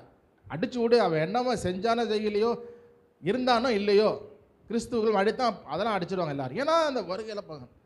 ஆனால் பிறக்கும்போது அதில் அப்படிலாம் வட்டி ஒன்று பைபிளில் இல்லை. குழந்தை பிறக்கிறப்ப பேர் வச்ச மாதிரி இல்லை, நீ குழந்தை பிறக்கும் பொழுதே கர்த்தருக்குள் பிறக்கணும்னு வசனம் இல்லை. அதனால் யாரும் என்ன பண்ணல, பிறக்கிறப்பெல்லாம் அதெல்லாம் போடுறதில்ல. அது முக்கியம் இல்லைடா, சாவுறப்ப கர்த்தருக்குள்ள சாகணும், அதுதான் இப்போ பரலோகம், நமக்கு தேவை பரலோகம், அவ்வளோதான். அதனால அந்த அந்த அந்த வார்த்தையை எல்லாருமே எடுத்து போடுறாங்க. யோசிக்கிறல்ல, நம்ம இவ்வளோ பண்ணியிருக்கிறான், இவனுக்கு எப்படா அந்த வார்த்தையை போடுறோம், ஐயோ இதை போடலன்னா அவன் எப்படி அங்கே போவான். அப்போ கர்த்தருக்குள் மரித்தார், அதை ரொம்ப ரொம்ப சீரியஸாக எல்லாரும் எடுத்துக்கிறான். சரி, அப்போது வேதம் வந்து கிறிஸ்துவுக்குள் கர்த்தருக்குள் மரிக்கிறார்கள், கர்த்தருக்குள் மரிக்கிறது அப்படின்னா அப்போ கர்த்தருக்குள் பிறக்கிறத பற்றி ஒன்று பேசி இருக்கணுமே. அது எப்படி? பூமியில் ஒரு மனுஷன் செத்து போயிட்டான் அப்படின்னா அவன் என்னைக்கு பிறந்தான்னு இருக்கணும்ல, பிறக்காமல் சாவ முடியுமா? முடியாது. சில நேரத்தில் வயிற்றுலேயே குழந்தைங்க மறிக்கிறத உண்டு, ஆனால் உருவாயிருக்கணும்ல. உருவாக எப்படி மறிக்கிறது? பிறக்காமல் அப்படி மறிக்கிறது முடியாது. பிறந்திருக்கணும், பிறந்தால் தான் என்ன பண்ண முடியும்? மறிக்க முடியும். அப்போ கிறிஸ்துவுக்குள் ஒருவன் பிறக்காமல் கிறிஸ்துவுக்குள் ஒருவன் மறிக்க முடியாது. கிறிஸ்துவுக்குள் மறிக்கணும் அப்படின்னு நிறைய பேருக்கு என்ன இருக்குது, ஆனால் கிறிஸ்துவுக்குள் பிறந்திருக்குன்றதை பற்றி அதிகமாக எல்லாருக்குமே அந்த முக்கியத்துவம் இல்லை, அதை சீரியஸாக எடுத்துறது இல்லை. என்ன கிறிஸ்துவ பிறந்தேன், சர்ச்சுக்கு போகிறேன், காசு கொடுக்குறேன், ஜோம் பண்ணுறேன், இதாப்பா நல்லா இருக்கிறேன், கர்த்தர் ஆசை வச்சுருக்கிறாரு. இதுதான் எக்ஸாம்பிளாக சொல்கிறாங்க. நம்மளும் என்ன சொல்கிறோம், கர்த்தர் ஆசீர்வதித்த எக்ஸாம்பிளை சொல்கிறோம் அப்படின்னா நம்ம ஊரில் எவனை பணக்காரனாக இருக்கிறானோ அவங்கள காட்டுறோம். ஊழியக்காரங்க லிஸ்ட்டில் பெரிய ஆண்டவரால் ஆசீர்வதிக்கப்பட்ட ஊழியக்காரர் யார் அப்படின்னா பெரிய சபை வச்சுக்கிறவர், அநேக ஆத்துமாக்கள், அநேக காசு, அவ்வளோதான். அவங்கள தான் பெரியவங்க அப்படின்றோம். நம்மளும் அப்படி தான் இருக்கிறோம். அப்போ அதை தான் எக்ஸாம்பிளாக பார்க்குறோம். அப்போ விசுவாசியும் அதை தான் பார்க்குறான். நல்லா செழிப்பாக இருந்தானா ஆண்டவர் ஆசை வச்சுருக்கிறாரு. ஆமாம், விசுவாசியும் அப்படி தான். விசுவாசி நல்லா ஆசீர்வாதமாக இருந்தாருன்னா ஆண்டவர் ஆசீர்வாதமாக வச்சுருக்கிறாரு. அவன் லஞ்சம் வாங்குறானா, அது வாங்குறானா, அதெல்லாம் பார்க்குறதே கிடையாது. கர்த்தர் என்ன ஆசை வச்சுருக்கிறாரு. அப்போது மறுபடியும் பிறக்கணும், கிறிஸ்துவுக்குள் பிறக்கணும், பிறந்தவனாக இருக்கிறான்னா அதுக்கு பெரிய முக்கியத்துவம் யாரும் கொடுக்கறதில்ல. முக்கியத்துவம் எல்லாங்கன்னா மறிக்கிறது தான். ஏன்னா மறித்தா தான், கிறிஸ்துவுக்குள் மறித்தா தான் அவர் வரும் பொழுது எழுந்திருக்க முடியும். ஆனால் கிறிஸ்துவுக்குள் மறிக்கிறது குறித்து எவ்வளோ முக்கியமாக வேதம் பேசுகிறதோ அதே அளவு முக்கியத்தோடு கிறிஸ்துவுக்குள் பிறப்பதை பற்றியும் அது பேசியிருக்கிறது. நாம் வாசிக்கிறதில்ல, நாம் தியானம் பண்ணுறதில்ல. வாசிப்போம். யோவான் எழுதின சுவிசேஷம் 3ஆம் அதிகாரம் 1-6. யோவான் எழுதின சுவிசேஷம் 3ஆம் அதிகாரம் முதல் 6 வசனங்கள். யூதருக்குள்ளே அதிகாரியான நிக்கோதேமு என்னப்பட்ட பரிசேயன் ஒருவன் இருந்தான். அவன் ராக்காலத்திலே இயேசுவினிடத்தில் வந்து, ரபி, நீர் தேவனிடத்திலிருந்து வந்த போதகர் என்று அறிந்திருக்கிறோம். ஏனெனில் ஒருவனும் தன்னுடனே தேவன் இராவிட்டால் நீர் செய்கிற இப்படிப்பட்ட அற்புதங்களை செய்ய மாட்டான் என்றான். இயேசு அவனுக்கு பிரதியுத்தரமாக, ஒருவன் மறுபடியும் பிறவாவிட்டால் தேவனுடைய ராஜ்யத்தை காண மாட்டான் என்று மெய்யாகவே மெய்யாகவே உனக்கு சொல்லுகிறேன் என்றார்.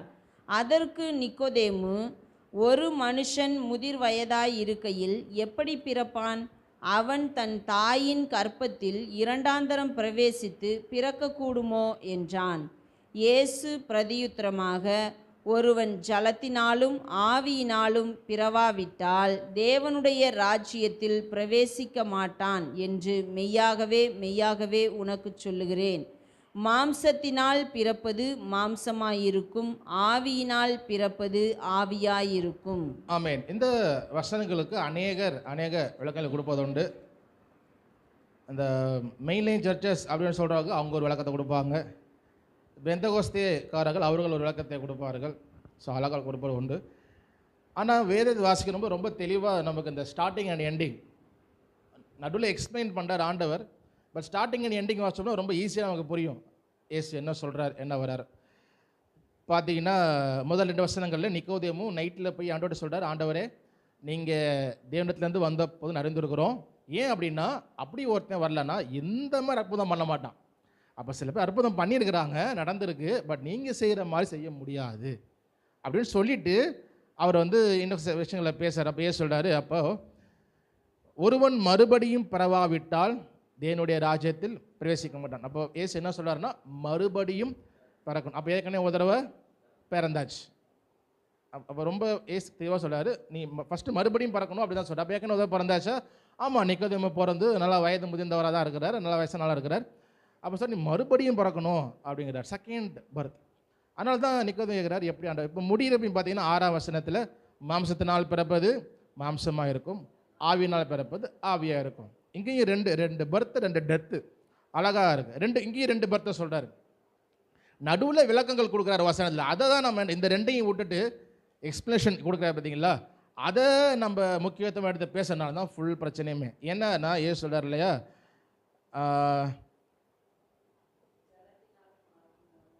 3ஆம் வசனத்தில் சொல்கிறாரா, 5ல் ஓகே. இயேசு பிரதியுத்தரமாக, ஒருவன் ஜலத்தினாலும் ஆவியினாலும் பிறவாவிட்டால் தேவனுடைய ராஜ்யத்தில் பிரவேசிக்க மாட்டான் என்று மெய்யாகவே மெய்யாகவே உனக்கு சொல்லுகிறேன். இந்த வசனம், இந்த விளக்கங்கள் கொடுத்த வசனங்களை எடுத்துகிட்டு தான் எல்லாரும் ஜலம் ஆவின்னா என்ன, ஜலம்னா என்ன, ஆவின்னா என்ன, ஜலம்னா என்ன, ஆவின்னா என்ன, எல்லாரும் தியானம் பண்ணி அவங்க விளக்கத்தை கொடுக்குறாங்க. ஒரு சிலர் இருக்கிறபோது இந்த மெயின்லைன் சர்ச்சஸ் ஒரு சிலர் பேசும்பொழுது அது ரெண்டும் ஒரே தாங்க, ரட்சிப்பு தான் குறிக்குது, ஜலம்னாலும் ரட்சிப்பு, ஆவினா ரட்சிப்பு தான், அப்படி பேசிடுறாங்க. சில பேர் பெந்தோஸ் அப்படி சொல்கிறது இல்லை, ஜலத்தினால் பிறப்பதுன்னா ஞானஸ்தானம் எடுக்கிறது, தண்ணிக்குள்ளே முக்குறோம் இல்லையா, ஜலம். ஆவியினால் பிறப்பாருன்னா அபிஷேகம் பெற்றுக்கொள்கிறோம் இல்லையா, அப்போ ஆவியின் அபிஷேகம். அப்போ 2 பர்த், என்ன பர்த்து, வாட்டர் பர்த் அப்படின்னா ஞானஸ்நானம், ஆவியினால் பிறக்கிறது அப்படின்னா அதே போல் 6ஆம் வசனம். இந்த கண்ணோட்டத்தில் 6ஆம் வசனம் வந்தாங்கன்னா, மாம்சத்தினால் பிறப்பது மாம்சமாக இருக்கும், ஆவியினால் பிறப்பது ஆவி இருக்கும். பார்த்தீங்களா, மாம்சத்தினால் பிறப்பதுன்னா அந்த யார், தண்ணிக்குள்ளே போய் முழுகி வர்றது. அப்புறம் அப்படி அதோட முடிச்சுடுவாங்க. அப்போது அந்த விளக்கத்தை நம்ம முக்கியத்துவமாக எடுத்துகிட்டு அதுக்கு ஒரு விளக்கம் கொடுத்துட்டு, இயேசு சொன்ன விளக்கத்துக்கு நம்ம ஒரு விளக்கம் கொடுத்து, அப்புறம் அவர் சொன்ன வார்த்தையை பார்த்தா நம்ம சொன்ன விளக்கம் தான் கரெக்டாக இருக்கும். புரியுதா? இயேசு சொன்ன ஒரு விளக்கத்துக்கு நம்ம ஒரு விளக்கம் கொடுத்து, அப்புறம் அந்த கீழே வசனம் பார்த்தா நம்ம சொல்கிற விளக்கம் அதுக்கு தான் இயேசு சொன்ன மாதிரி இருக்கும். ஸோ இயேசு ரொம்ப சொல்ல வரது ஒன்றே ஃபஸ்ட்டு சொல்கிற, நீ மறுபடியும் பிறக்கணும் அப்படிங்கிறார். அப்போ ஏற்கனவே ஒரு தடவை நிக்கோதேம் பிறந்துட்டார். அது என்ன பிறப்பு, மாம்ச பிறப்பு. அவர் பிறந்து இருக்கிறார். ஏன்னா நிக்கோதேம் தெரிஞ்சு கேட்குறாரு, ஆண்டவரே ஏசி ஏன் இந்த விளக்கங்களை கொடுக்குறாருன்னா, நிக்கோதேம் ஒன்று சொல்கிறார், ஆண்டவரே நான் மறுபடியும் போய் தாய் நேரத்தில் எப்படி நான் பிறக்கிறது, அது கூடாத காரியமாச்சு. ஏன்னு நிக்கோதேமோட இந்த கேள்விக்கு தான் இயேசு எக்ஸ்பிளைன் பண்ணுறார். ஜலத்தினால் பிறப்பது இருக்கும், ஆவியினால் பிறக்கணும். இந்த வேதத்தில் நம்ம அநேக இடத்துல வாசிக்கிறப்போ இயேசு கிறிஸ்து குறித்து வாசிக்கும்போது அவர் ஜலத்தினாலும் ஆவியினாலும் வந்தவர், ஜலம். ஸோ அந்த வாட்டர் அப்படிங்கிறதும் இயேசு சொன்ன அந்த மாம்சம் அப்படிங்கிறது சேம் தான். ஜலம் ஆவி, மாம்சம் ஆவி. சொல்ல ரெண்டு எக்ஸ்பிளைன் பார்க்குறோம். ஆண்டவர் ஜலம் ஆவி 2 வயசுல ஜலத்தினால் பிறக்கிறதும் ஆவியினால் பிறக்கிறது 2 சொல்கிறார். முடிக்கும் பொழுது மாம்சத்தினால் பிறப்பது, ஆவியினால் பிறப்பது. அப்போ 3 பருத்தாச்சு. நம்ம சொல்கிற விளக்கம் எத்தனை பருத்து, 3000. இப்போ நம்ம சொல்கிற விளக்கம்னா மாம்சத்தை பிறக்கிறது குழந்தையா, ஞானஸ்நானம், அபிஷேகம், 3. எங்கேயும் 3 பருத்தலாம் அங்கே கிடையாது. 3 பருத்தா சொல்ல வராரா? ஏசு என்ன சொல்ல வராரு, நீ மறுபடியும் பிறக்கணும் அப்படி தான் சொல்கிறார். அப்போ ஏற்கனவே ஒரு தடவை பிறந்துக்கிறார், நீ மறுபடியும் பிறக்கணும், அவ்வளோதான். இவர் கேட்ட கேள்விக்கான விளக்கங்கள் திரும்ப கொடுக்குறார். ஜலத்தினாலும் ஆவியினாலும் பிறக்கணும், ஜலத்தினால் பிறப்பது இருக்கும், ஆவியினால் பிறப்பது. அடுத்த வசனம் அதோடு முடிக்கிறாரு, மாம்சத்தினால் பிறப்பது, ஆவியினால் பிறப்பது. வாட்டர் அப்படிங்கிறது ஒரு முக்கியமான சோர்ஸ். தாயின் வயிற்றில் குழந்தை இருக்கும் இல்லையா, குழந்தைய சுற்றி என்ன இருக்கும், தண்ணி தான் இருக்கும். ஆண்டவர் இந்த உருவாக்கும் பொழுது ஜலத்தை அதிகமாக அவர் யூஸ் பண்ணிக்கிறார். எல்லாத்துக்கும், பறவைகள், ஜீவ ஜந்துக்கு எல்லாத்துக்குமே, எல்லாருக்குள்ளேயும் வாட்டர் ஓடுது தானே. ஆமாம், நமக்கு கிளியர் டீட்டெயில் கிடையாது. இவ்வளோ அளவு தண்ணீர் எடுத்து, இந்த மண் எடுத்து, இல்லை நமக்கு இல்லை, ஜஸ்ட் நமக்கு ஒரு சில நமக்கு அது அவசியம் இல்லை.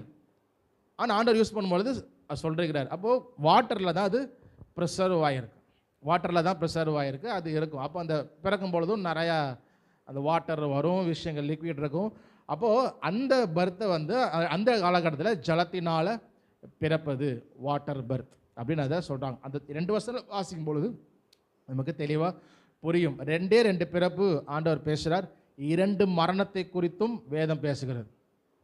3 பிறப்புனா அப்புறம் 3 மரணம் இருக்கணும். 2 பிறப்பு 2 மரணம். வெளிப்பட்டு வாசிங்க இல்லையா, 2ஆம் மரணம் ஆகிய அக்கினி கடலில் அவங்க எல்லாரும் தள்ளப்பட்டாங்க. Second death, first birth, second birth அழகாக வேதத்தில் இருக்குது. ஃபஸ்ட்டு டெத்து, செகண்ட் டெத்து வேதத்தில் இருக்குது. அப்போ முதல் பிறப்புங்கிறது நம்ம ஏற்கனவே பிறந்துட்டோம் எல்லாருமே. அதனால தான் கிறிஸ்தவர்களாக யாரும் பிறக்க முடியாது. கிறிஸ்தவ ஆகணும்னா மறுபடியும் பிறக்கும். அது யாராக இருந்தாலும், பாஸ்டர் பிள்ளையாக இருந்தாலும், பிஷப் பிள்ளையாக இருந்தாலும், he has to born again. நிறைய பேருக்கு அது புரியல. அது புரியாதனால தான் பாஸ்ட் பிள்ளைன்ற ஒரே காரணத்தினால அவங்கள பாஸ்ட் ஆகிடுறாங்க. அது எல்லா அக்கப்புறா பண்ணிட்டு குடிச்சிக்கிட்டு சீர்த்திக்கிட்டு ஒரு ரட்சிப்பு இல்லை, மனதினம் தான் இல்லை. ஏன்னா பாசிபிள் பாசிபிள் பாசிபிள் ரசிக்கப்பட்டானா பாசிபிள் ரசிக்கப்பட்டாரு கேட்குற அப்படிங்கிறேன். கத்தோலிக்கர்கள் நிறைய பேர் பேசும்போது அவங்க கிறிஸ்தவன் பிறந்தாலே கிறிஸ்தவன் தான், அவங்களுக்கு பானைங்க பற்றி அதில் ஐடியாவே கிடையாது. ஏன்னா குழந்தையிலேருந்தே கிறிஸ்தவன் சர்ச்சுக்கு வந்திருக்கிறான், அமைதியாக அன்புள்ள பையன், இறக்கமான பிள்ளை, நல்ல பையன் பிள்ளைங்க. அவன் கீழ்ப்படுதல் சொன்னால் அப்படி கிழிச்சோடு தாண்ட மாட்டான். எவ்வளோ பேர் அப்படி இருக்கிறாங்க, கீழ்ப்படுதலோடு இருக்கிறாங்க, அவ்வளோ நல்லவங்க இருக்கிறாங்க. மறுபடியும் பிறக்கணும்ல, அது அவங்கள்ட்ட இல்லை. ஆனால் அவங்க அதை பற்றி யோசிக்கிறதே கிடையாது. கிறிஸ்தவத்தில் ஒருத்தன் பிறந்தான்னா அவன் கிறிஸ்தவன், அவ்வளோதான். கிடையாது, கிறிஸ்தவர்களாக யாரும் பிறக்க முடியாது. அதனால தான் நம்ம பார்க்குறோம் நிறைய குடும்பத்தில் எவ்வளோ நல்ல அம்மா அப்பா, எவ்வளோ பக்தி உள்ளவங்க, அதுக்கு பிறந்திருக்குது பாரு, குரங்கு ஒன்று பிறந்திருக்குது, எப்படி இது சாத்தியமாகும் அப்படின்னு. அதுதான் சாத்தியம், அதுதான் உண்மை. அவனுக்கு அந்த ஃப்ரீவில் இருக்குது, அவன் மறுபடியும் பிறக்க வேண்டும். அப்போது நாம் மறுபடியும் பிறந்திருக்க வேண்டும். அது என்ன, அந்த பிறப்பை பற்றி வேதம் நிறையா பேசுகிறது. ஒருவன் கிறிஸ்துவுக்குள் இருந்தால் அவன் புது சிருஷ்டியாக இருக்கிறான். சிருஷ்டினா புது படைப்பாக இருக்கிறான். பழையவைகள் எல்லாம் எல்லாம் புதியதாக. நிறைய பேர் வாழ்க்கையில் பழையவைகள் எல்லாம் ஒளிந்து கொண்டன, அப்பப்போ நேரம் வரும் பொழுது ஒன்று ஒன்றாக எட்டி பார்க்கின்றன அப்படின்னு அப்பப்போ வருது. அதான் அவர் பவுல் நிருபங்களை சொல்லும்போது சொல்கிறார், நீங்கள் இந்த பழைய மனுஷனை கலைந்து போட்டுக்கிறீங்க, திரும்ப அதை தலை தூக்க விடாதீங்க, கிறிஸ்துவுக்கு அடிமைகளை ஒப்பு கொடுங்க, திரும்ப அந்த அந்த விஷயத்துக்கு போகாதீங்க அப்படிங்கிறது. அப்போது கிறிஸ்துவுக்குள் இருந்தால் அவன் புது சிருஷ்டியாக இருக்கிறான். பழையவைகள் ஒழிந்து போயினா எல்லாம் புதியதாயின. அப்போ எல்லாம் புதுசாச்சுன்னா என்ன புதுசாச்சு? மூக்குலாம் புதுசாக ஒத்துட்டாரா? மூக்கு மாறினுச்சா இல்லை கண்ணு மாறினுச்சா? சரீரத்தை என்ன மாறிடுச்சு? முடியும். அவுட்வர்ட் எக்ஸ்பீரியன்ஸ் ஏதாவது மாற்றம் இருக்கா? ஒன்றுமே இல்லையே. அதே மூக்கு தான், அதே மூஞ்சி தான், அதே முகம் தான், அதே கை கால் தான்.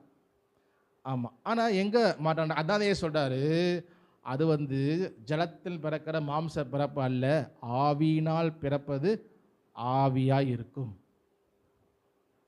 ஆவியில் மனுஷனுக்குள்ள ஒரு ஆவி இருக்கு இல்லையா? ஆண்டவர் நமக்கு ஒரு ஆவியை கொடுத்துக்கிறார். ஆவி, ஆத்மா, சரீரம், மனுஷனுக்குள்ள ஒரு ஆவி இருக்குது.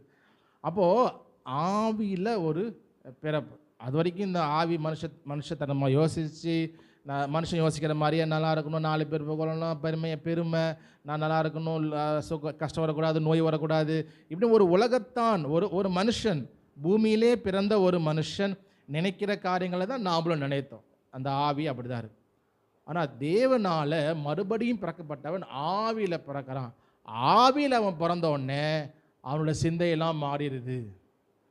அது வரைக்கும் நான் நினச்சது தான், என் இஷ்டம்தான், என் ஆசை தான் அப்படின்னு சொன்ன, இப்பொழுது தேவனுக்கு பிரியமானது செய்யணும், அவருடைய வார்த்தையின்படி வாழ வேண்டும் என்ற ஒரு ஆசை வருது. அவருடைய வார்த்தைப்படி நாம் நடக்கணும் அப்படின்ற ஒரு விஷயம் தேவன் விடத்தில் இருக்கிறார். ஆவியில் நாம் மறுபடியும் பிறக்கிறோம். நம்ம அநேக வசனங்கள் அந்த நிருபங்களில் பேதுரு அதை சொல்லியிருக்கிறார்.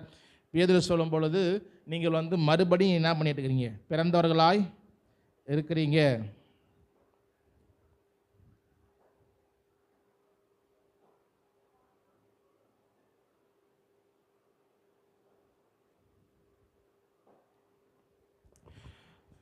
ஓகே, ஸோ நம்ம யோவானில் வாசிக்கும் பொழுது, யோவான் 1:12 நமக்கு வாசிக்கிறோம், அவரை ஏற்றுக்கொண்டவர்கள் எத்தனை பேர்களோ அத்தனை பேர்களும் தேவனுடைய பிள்ளைகள் ஆகும்படி அவர்களுக்கு அதிகாரம் கொடுத்தார். அப்போது நம்ம மறுபடியும் ஆவியிலே பிறந்த உடனே நமக்கு ஒரு அதிகாரம் வருது. என்ன அதிகாரம் கொடுக்குறாருன்னா, தேவனுடைய பிள்ளைகள். ஒரு அம்மா அப்பாவுக்கு ஒரு குழந்தை பிறக்குதுன்னா, குழந்தை பிறந்தோடனே அவங்க தான் அம்மா அப்பா, அவங்களுடைய பிள்ளை. நம்ம என்ன தான் செஞ்சாலும் ஒரு லெவலுக்கு மேலே போக முடியாது, அவங்களுடைய பிள்ளை. ஸோ அப்போ அந்த ரிலேஷன்ஷிப்புக்குள்ளே என்ன வேணா இருக்கும், பட் அவங்களுடைய பிள்ளைன்ற அதிகாரம் இருக்குது. மற்றவங்க அது மாதிரி பிள்ளைங்க பேசுகிற மாதிரி பேச முடியாது. பிள்ளைங்க சில விஷயம் கேட்குறது போல் எனக்கு பங்கு கொடுங்கலாம் எதையும் கேட்க முடியாது. பிள்ளைகளுக்கு சுதந்திரம் அது பிள்ளைகளுக்கு தான். அப்போது ஆவியினால் நம்ம பிறக்கப்படும் பொழுது, நமக்குள்ளே இந்த ரீஜெனரேஷன் வரும் பொழுது, அது எப்போ நடக்குது? நம்ம கர்த்தராகிய இயேசு கிறிஸ்துவை விசுவாசிக்கும் பொழுது, ஏற்றுக்கொள்ளும் பொழுது. இங்கே தான் வாசிக்கிறோம், அவரை ஏற்றுக்கொண்டவர்கள் எத்தனை பேர்களோ அத்தனை பேர்கள். நம்ம நிருபங்களையும் கூட நம்ம என்ன பண்ணுறோம், வாசிக்கிறோம். நம்ம கிறிஸ்துவை விசுவாசிக்கும் பொழுது, கர்த்தராகிய இயேசு கிறிஸ்து விசுவாசி, அப்பொழுது நீயும் உன் வீட்டாரும் ரட்சிக்கப்படுவீர்கள். அப்போ அவருடைய பிள்ளையாக ஆக்கப்படுறப்போ நமக்கு ஒரு அதிகாரம் வருது. என்ன அதிகாரம்னா புத்திர சுவிகாரம். அப்பா பிதாவை என்று குறிப்பிடத்தக்கதாக புத்திர சுவிகாரத்தை கொடுக்கிறார். அப்போ நம்ம பிள்ளை அப்படின்ற சோதரத்தை நம்ம கொடுக்குறோம். அப்போது நம்ம அப்பா நம்ம என்ன பண்ணுறோம், உரிமையாக போகிறோம். அவரும் நம்முடைய பிள்ளைகளாக நம்மளே பார்க்குறார். ஆனால் நிருபங்கள் அதுக்கப்புறம் ஃபுல்லாக நீ பார்த்தீங்கன்னா தேவனுடைய பிள்ளைகளாக இருக்கிறோம், தேவனுடைய பிள்ளைகளாக இருக்கிறோம். அநேக இடங்கள் அவங்க அதை சொல்கிறத நம்ம என்ன பண்ணுறோம், வாசிக்கிறோம். அப்போது மறுபடியும் நாம் பிறக்கிறோம், அதுதான் ரொம்ப முக்கியம். அந்த மறுபடியும் பிறந்த அந்த அனுபவம், அதுக்கப்புறம் தேவனோடு உள்ள உறவு, ஐக்கியம், இதை குறித்து தான் நம்ம நிருபங்கள் ஃபுல்லாகவே வாசிக்கிறோம். அதில் நிறைய ஏற்றத்தாழ்வு வரும். சில நேரம் இருக்கும், சில நேரம் கேட்போம், கேட்க மாட்டோம், கோச்சிக்குவோம், புரிஞ்சிக்க மாட்டோம். அந்த உறவில் எப்படி தகப்பன் பிள்ளை தாய் பிள்ளைக்குள்ள அந்த எல்லா குழப்பங்கள், சண்டைகள், குழப்பங்கள்லாம் வருதோ, பிள்ளைகள் புரிஞ்சுக்காமல் இருக்கிறாங்களோ, அதே போல் நம்முடைய வாழ்க்கையில் உறவுகள் இருக்கும். ஆனால் அது எல்லாம் ஏற்றத்தாழ்வு இருந்தாலும் பிள்ளை பிள்ளை தான். நம்ம வெறுத்து ஒதுக்கவும் மாட்டோம், அவங்கள தூக்கி போட்டுறவும் மாட்டோம். பிள்ளைகள் பெற்றாரை ஒரு சில நேரம் வெறுத்தாலும், இனிமையாக பார்த்தாலும், பெற்றார் அப்படி என்ன பண்ணுறதில்ல, பார்க்கறதில்ல. தமிழ் ஒரு பழமொழி சொல்லுவாங்களே, என்ன பழமொழி சொல்லுவாங்க, பெத்த மகன் பித்து, பிள்ளை மனசு கல். ஆமாம், இதுக்கு என்னைய பெத்த எல்லாம் அப்படி பேசி கேட்குற உண்டு. ஆனால் பேரண்ட்ஸ் அப்படி இருக்கிறது, சரி போ என்னோடய பிள்ளை தானே. ஸோ அந்த ரிலேஷன்ஷிப் அவ்வளோ ஈஸியாக நம்ம என்ன அதை விட மாட்டோம். அதனால தான் ஏசு சொல்கிறார் இல்லையா, பிதா எனக்கு அவளை தந்திருக்கிறார், ஒருவனும் அதை பறித்து கொள்ள முடியாது. அந்த தேவன் அவங்களுக்கு தந்த சுதந்திரத்தை யாரும் பறித்து கொள்ள முடியாது. இப்போ நிருபங்கள் முழுதும் நிறைய வசனங்கள் வாசிக்கிறோம். அந்த ரிலேஷன்ஷிப்புக்குள்ளே நம்ம எப்படி இருக்கணும், நீங்கள் மதியற்றவர்களாக இராமல் கர்த்தருடைய சித்தம் இன்னதென்று அறிந்து கொள்ளுங்கள். நீங்கள் போய் ஜெபத்தில் உட்காந்து தாரும் தாரும் தாருன்னு கேட்கலுங்கன்னு சொல்லவில்லை. நமக்கு வேதத்தை நம்ம தான் வாசிக்கணும். அவங்க எதை நமக்கு முன் காமிச்சாங்க, எதை மாதிரியாக இருந்து காமிச்சாங்க, எதை இருக்க சொன்னாங்க. அப்போ அவங்களுக்கு நம்ம சொல்கிற காரியம் என்ன, ஒரு புதிதாக பிறந்த இவர் சொல்கிறார் இல்லையா, பவுல் எழுதுகிறார், நீங்கள் புதிதாக பிறந்த குழந்தைகளைப் போல திருவசனமாகிய ஞானப்பாலின் மேல் வாஞ்சையாக இருங்கள். அப்போ குழந்தை பிறந்தோடனே என்ன முக்கியம், தாய்ப்பால் ரொம்ப முக்கியம், அந்த பால் ரொம்ப முக்கியம். அதுதான் எல்லா ஊட்டச்சத்து எல்லா விஷயங்களும் கொடுக்குற விஷயம். அப்போ ரட்சிக்கப்படுகிற நமக்கு முதல்ல சொல்கிற விஷயம், அதை போல் நீங்கள் கலங்கமில்லாத திருவசனமாகிய ஞானப்பாலின் மேல் வாஞ்சையாக இருங்கள். இந்த வசனத்தை போதிக்கிறவர்கள் மேல் அல்ல, அவங்க அஷ்டத்துக்கு அவங்க பால் அப்படியே காய்ச்சி பாலில் தண்ணியை ஊற்றி என்னென்னத்தையோ போட்டு கலந்து கொடுத்துருவான். நமக்கு இனிப்பாக டேஸ்ட்டாக இருக்கும், ஆனால் ஹெல்த்தாக இருக்குமான்னு தெரியாது. நிறைய நம்ம நாக்குக்கு ருசியாக சாப்பிட்றோம், அப்புறம் போட்டு புரட்டி எடுத்துறோம் நம்மளே. ஐயோ புரட்டுதே, வயிற்ற புரட்டுதே, கைத்த கலக்குதுன்னு போக வேண்டியது தான். ஆமாம், ஏன்னா மனுஷன் கலக்கிடுவான், தண்ணியை ஊற்றிடுவான், எதை வேணால் ஊற்றுவான், யோசிக்கவே மாட்டான். இன்னும் நம்ம சாப்பிட்ற சாப்பாடுலாம் அந்த இன்க்ரீடியன்ஸ் பார்த்தீங்கன்னா பயமாக இருக்குது. இதெல்லாம் மாடா போடுறாங்க அப்படின்னு. இது எதுக்கு போடுறாங்க தெரியுமா, இதுக்கு யூஸ் பண்ணுறது, அதை போடுறாங்களா, ஐயோ இப்போ எதையுமே சாப்பிட முடியாது, அப்படி பயப்படுற மாதிரி இருக்குது. ஏன்னா என்னத்தை கலந்து வரேன், நான் எவனை திந்து சாப்பிட்டு போகிறேன், நமக்கு காசு வந்தால் போதும் அப்படின்னு. அப்போ மனுஷன் நம்பி அவன் சொல்கிறதையே கேட்டு கேட்டு கேட்டு வாழ்ந்தோம்னா நிறைய பேர் பிரச்சனையே அதுதான். நீ நிறையா காசு கொடுக்கலன்னா பரலோகத்துக்கு போக மாட்டேன். ஐயோ நிறையா கொடு, இந்தாங்க இந்தாங்க, போதுமா போதுமா, இந்தாங்க இந்தாங்க கொடுத்துட்டாரான். எங்கே சொன்னார் ஆண்டவர், அப்படி காசு கொடுத்தா பரலோகம் டிக்கெட் கொடுப்பேன். அப்போது இப்படி நம்ம கேட்டு வளர்ந்தோன்னா முடிஞ்சிச்சு. நம்ம நம்ம நம்ம எவன்லாம் கொடுத்ததை செஞ்சு சாப்பிட்டோம் அப்படின்னா உடம்பு கெட்டு போகிற மாதிரி, அவன் சொல்கிறதே கேட்டு வளர்ந்தோன்னா ஆத்மா கெட்டுரும். ஆனால் வசனம் அப்படி இல்லை. ஆண்டோடைய வார்த்தை மிக தெளிவாக எல்லா விஷயம் ஓகே, எவ்ரிதிங் வாஸ் கிளியர். நம்ம உட்காந்து வாசி தியானம் பண்ணணும். அப்போது அதை வசனத்தின் மேலே நம்ம வாஞ்சியாக இருக்கும் பொழுது நம்ம சாப்பிட்டு தேவையான போஷாக்களை ஒரு குழந்தை வளர்றது போல் ஆவியில் நம்ம வளரணும். வளர்ந்து என்ன செய்யணும், ஆவியின் கனிகளை கொடுக்கணும். ஆவியினால் பிறக்கணும், அப்புறம் ஆவியில் வளரணும், அப்புறம் ஆவியில் கனி கொடுக்கணும். இந்த ப்ராசஸ் நம்ம ஒரு ஒரு ஒரு இதுக்கு இருக்கணும். ஒரு மாதத்தில் பிறந்த குழந்தை அந்த ப்ராசஸில் இல்லைன்னா ரொம்ப கஷ்டம். குழந்தை பிறந்து பேச வேண்டிய நேரத்தில் பேசணும், நடக்க வேண்டிய நேரத்தில் நடக்கணும். அப்படி நடக்கலைன்னா டாக்டர்கிட்ட கூப்பிட்டு போய் காமிப்போம். என்னன்னு தெரியல, எத்தனை நாளாச்சு பேச மாட்டேங்கிறா என் குழந்தை, எத்தனை நாளாச்சு நடக்க மாட்டேங்கிறா, ஏதோ ப்ராப்ளம் இருக்குன்னு அர்த்தம். இப்போ ரட்சிக்கப்படுகிற நாமும் ஆவிக்குரிய வாழ்க்கையில் இந்த வளர்ச்சி இருக்கணும். அது சரியான நேரத்தில் இல்லை அப்படின்னா எங்கேயோ ப்ராப்ளம். அதை நம்ம சரி பண்ணணும் அது வாழ்க்கை. ஆனால் அதே நேரத்தில் நம்ம மறந்துடக்கூடாது, ஏற்றத்தாழ்வு இருக்கலாம். நம்ம உழுவலாம், செய்யாமல் போகலாம், கீழ்ப்படியாமல் போவோம், இதெல்லாம் இருக்கும். அதுக்காக நம்ம ஆண்டவர்கிட்ட ஓடிடக்கூடாது. அந்த உறவு ஆண்டவர் விட்டுறது நம்மளே கிடையாது. அவர் நம்மை அதே போல் தேவனை விசுவாசிக்கிறவன் அவன் கெட்டு போகாமல் நித்திய ஜீவன் அடையும்படிக்கு அவரை தந்துள்ள இவ்வளவாய் உலகத்தில் அன்பு கூர்ந்தார். நம்ம கெட்டு போகக்கூடாது. நமக்கு அந்த ரட்சிப்பு இருக்கு இல்லையா, அது சாதாரண நிறைய இடத்துல நம்ம ரொம்ப பயந்துக்கிட்டே நிறைய பேர் இருக்கிறாங்க. ஆண்டவர் கை விட்டுருவாரோ, பரவ போயிடுவோமா, ஐயோ போக மாட்டோமா, ஐயோ நம்ம இப்படி இருக்கிறோமே, ஐயோ எனக்கு ஜோம் பண்ணலையே அப்படின்னு இந்த சின்ன சின்ன காரியங்களில் அந்த ஒரு சின்ன சின்ன விஷயத்தினால ஐயோ எங்கள் அப்பா என்ன மறந்துடுவாரோ நினைக்கிறாங்க.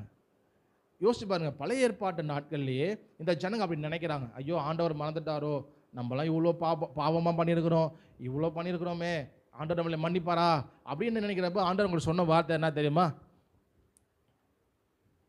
அது இன்னொரு விஷயத்தில் ஆண்டவர் சொல்கிறார் இல்லையா, அவங்களுக்கு அந்த தாய்க்கு சொல்கிறார், பால் குடிக்கும் பலகனை தாய் மறப்பாளோ, அவள் உன்னை மறந்தாலும் நான் உன்னை மறப்பேன். எப்ராயிமே எப்படி உன்னை மறப்பேன், எப்படி உன்னை கைவிடுவேன். நீ என்னப்பா எப்படி சொல்லிட்ட, நான் இது வரைக்கும் தாங்கினேன், இன்னமும் தாங்குவேன், முதிர்வேன். இப்படிலாம் ஆண்டவர் சொல்லணும் அவசியம் இல்லை. அப்போ தான் இவன் எமோஷனாக இருக்கிறான், கேட்குறான்.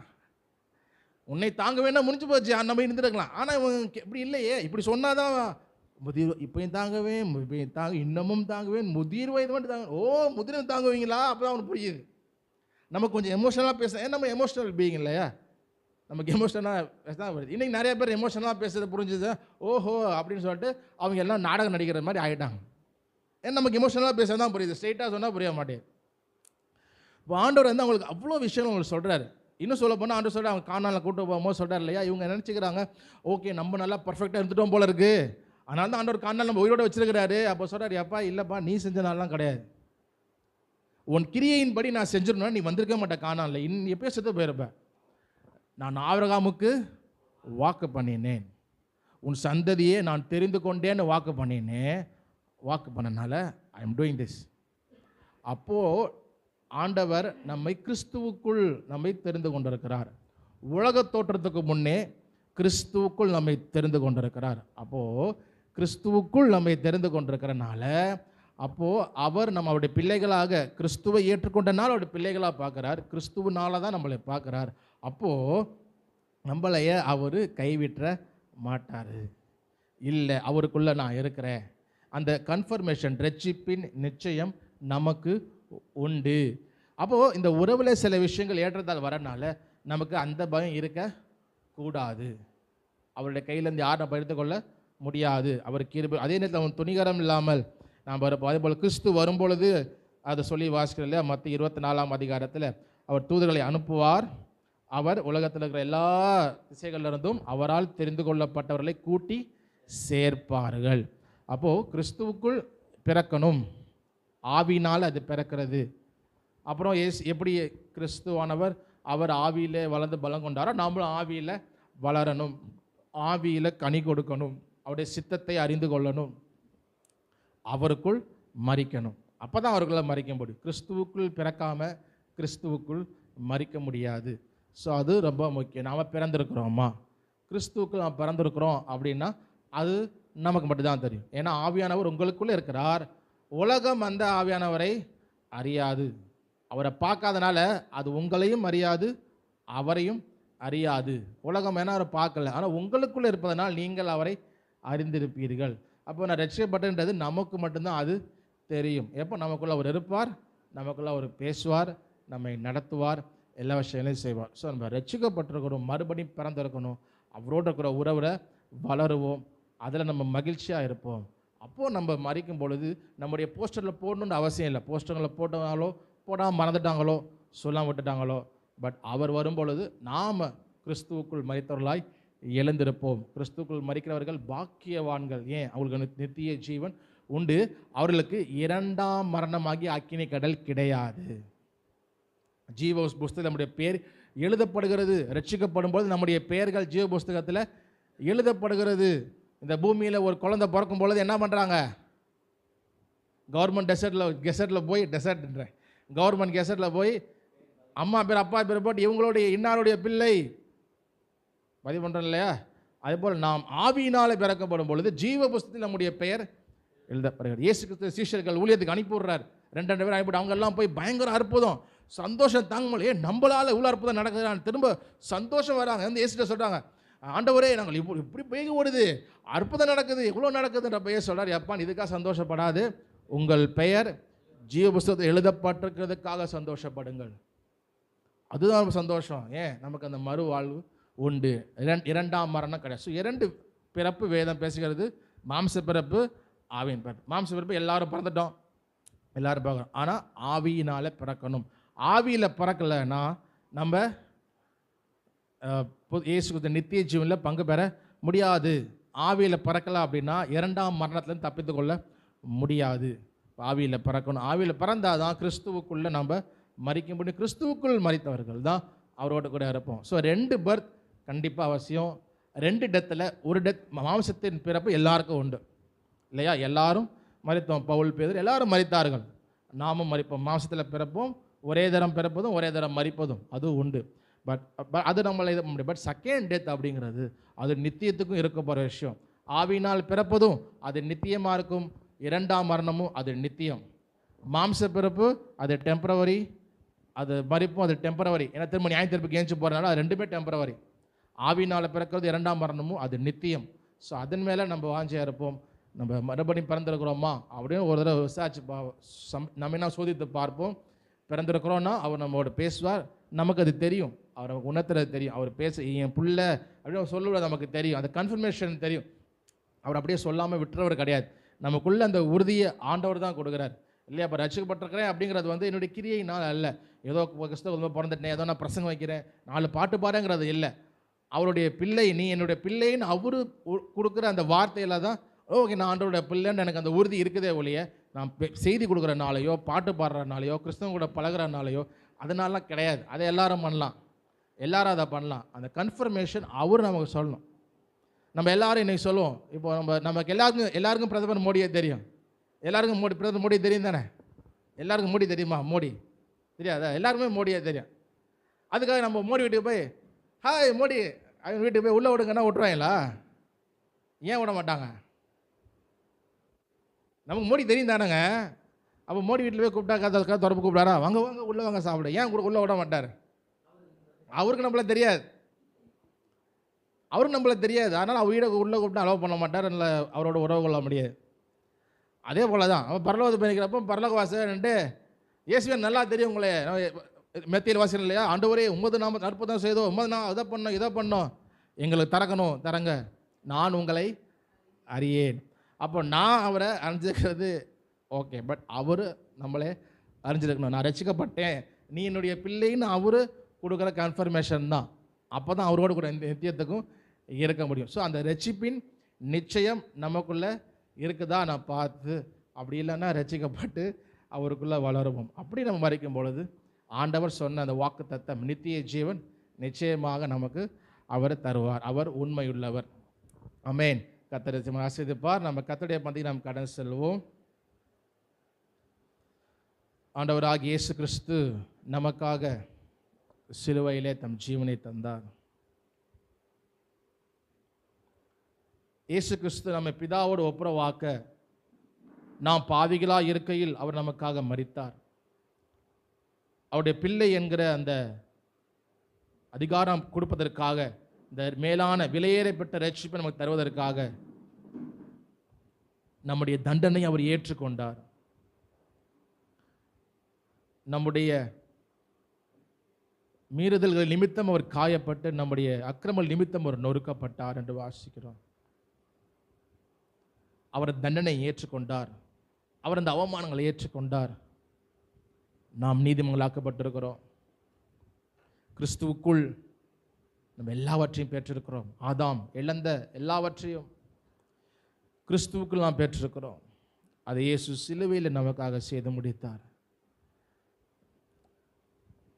நாம் அதை நினைவு கூறுவோம். நமக்காக இயேசு பலியானது, அவருடைய பாடுகள், அவருடைய மரணம் நாம் நினைவு கூறுவோம்.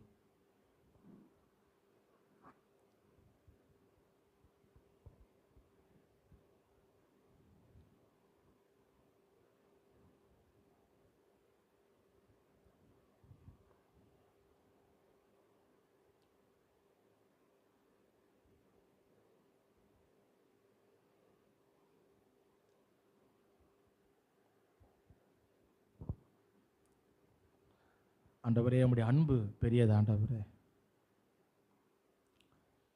இயேசு கிறிஸ்துவின் அன்பு என்றும் மாறாதது. இயேசு கிறிஸ்துவின் மாறா கிருபை என்றும் குறையாதது. இயேசு கிறிஸ்துவின் மாறா கிருபை என்றும் குறையாதது. ஆண்டவரே உம்முடைய பிள்ளையாக எங்களை மாற்றிருக்கிறோம். நாங்கள் வாசிக்கிறோம், நாங்கள் உம்முடைய பிள்ளையாக இருக்கும்பொழுது நீர் தகப்பனை போல எங்களை சிக்ஷித்து உங்களுடைய வார்த்தையை நடத்துகிறீர். நீர் எல்லாவற்றையும் சிலுவையிலே செய்து முடித்தீரே அப்பா. நீங்கள் மேல் வைத்த அன்பு எவ்வளவு பெரியது ஆண்டவரே. நாங்கள் அந்த சிலுவையை நோக்கி பார்க்கிறோம். எங்களுக்கு பதிலாக நீர் மரித்தீர். இரக்கத்தில் ஐஸ்வர்யம் உள்ளவர். எங்களை நாங்கள் மேன்மை பாராட்டிக்கொள்ள ஒன்றுமில்லை தகப்பனே. இலவசமாய் கிருபையினால் ரட்சிக்கப்பட்டோம். ஆனால் நீங்கள் தண்டனை ஏற்றுக்கொண்டீங்க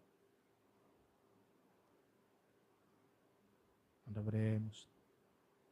எங்களுக்காக மரித்தீரே.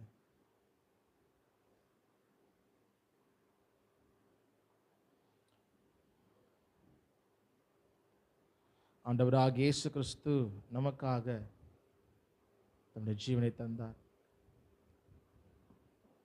அவருடைய சரீரம் நமக்காக பிற்கப்பட்டது. நாம் அதை நினைவு கூர்ந்து இந்த அப்பத்தை புசிப்போம். அவருடைய இரத்தம் நமக்காக சிந்தப்பட்டது. அதை நாம் உணர்ந்து கூட இந்த திராட்சரசத்தை பருகுவோம்.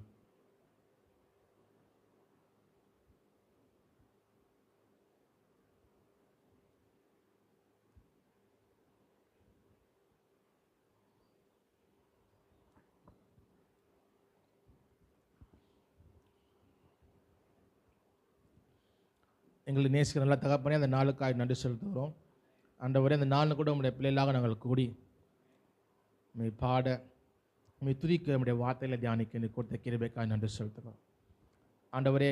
இந்த மேலான பாக்கியம் ஸ்லாக்கிய தந்திருக்கு நம்முடைய பிள்ளையாக எங்களை மாற்றிருக்கு. இது எங்களால் உண்டானதல்ல, உங்களுடைய ஈவு ஆண்டவரே, உடைய கிருபை. அப்போ உமக்குள்ளே பிறந்திருக்கிற நாங்கள் அந்த ரட்சிப்பை நிச்சயம் பெற்றவர்களாக இருக்கணும். ஆவியில் வெல்லப்படணும், ஆவியில் வளரணும், ஆவியில் கனி கொடுக்கணும் ஆண்டவரே. நாங்கள் உமக்குள்ளே மறிக்கிறவர்களாக இருக்கணும். இந்த உறவுக்குள்ளே தகப்பனே, நாங்கள் முக்கியமானதை கீழானவைகளை அல்ல, மேலானவைகளை தேடணும். எங்களுக்குரியவைகளை அல்ல, உமக்குரியவைகளை. உம்முடைய சித்தம், உம்முடைய சித்தம், உம்முடைய நோக்கம், இதை நாங்கள் முக்கியத்துவம் கொடுத்து ஆண்டவரே அதை செய்கிறவர்களாய், கனி கொடுக்கிறவர்களாய் வாழ கிருபை செய்யுங்க. நீர் எங்கள் தகப்பன், எப்பொழுதும் எங்களை ஆஸ்வதிக்கிறேன். இம்மட்டும் ஆஸ்வதித்து நடத்தினீர், நிறைவாய் நடத்தினீர். தொடர்ந்து நீங்கள் அப்படி நடத்துங்க. இம்மட்டும் தாங்கினீர், தொடர்ந்து நீங்கள் தாங்கிவிட ஆண்டவரே. எங்களுக்கு அந்த சந்தேகம் இல்லை. We have faith. எங்களுக்கு சந்தேகம் இல்லைப்பா. நீர் தொடர்ந்து நடத்துவீங்க. நாங்களும் உங்களுக்குள்ள பலப்பட வளர கிருபை செய்யுங்க. எங்களை தாழ்த்தி ஒப்பு கொடுக்கிறோம். நீங்கள் ஆளுகை செய்ய நடத்துங்க. இயேசுவின் நாமத்தில் ஜெபிக்கிறோம் நல்ல தகப்பனே, ஆமென். என் ஆத்மாவே கர்த்தரை ஸ்தோத்திரி, என் முழுமே பரிசுத்த நாமத்தை ஸ்தோத்திரி. என் ஆத்மாவே கர்த்தரை ஸ்தோத்திரி, அவர் செய்த சகல உபகாரங்களையும் மறவாதே. ஆமென். நம்முடைய பிதாவாகிய தேவனுடைய அன்பும் கர்த்தராகிய இயேசு கிறிஸ்துவின் கிருபையும் பரிசுத்த ஆவியானவரின் ஐக்கியமும் பாதுகாப்பும் பராமரிப்பும் நம் யாவரோடும் உலகமெங்கும் இருக்கிற நம்முடைய சகோதரரோடும் இருந்து காத்து நடத்துவதாக. ஆமென், ஆமென். அல்லேலூயா, அல்லேலூயா, அல்லேலூயா. Praise the lord, praise the lord. கர்த்தர் உங்களை ஆசீர்வதிப்பார்.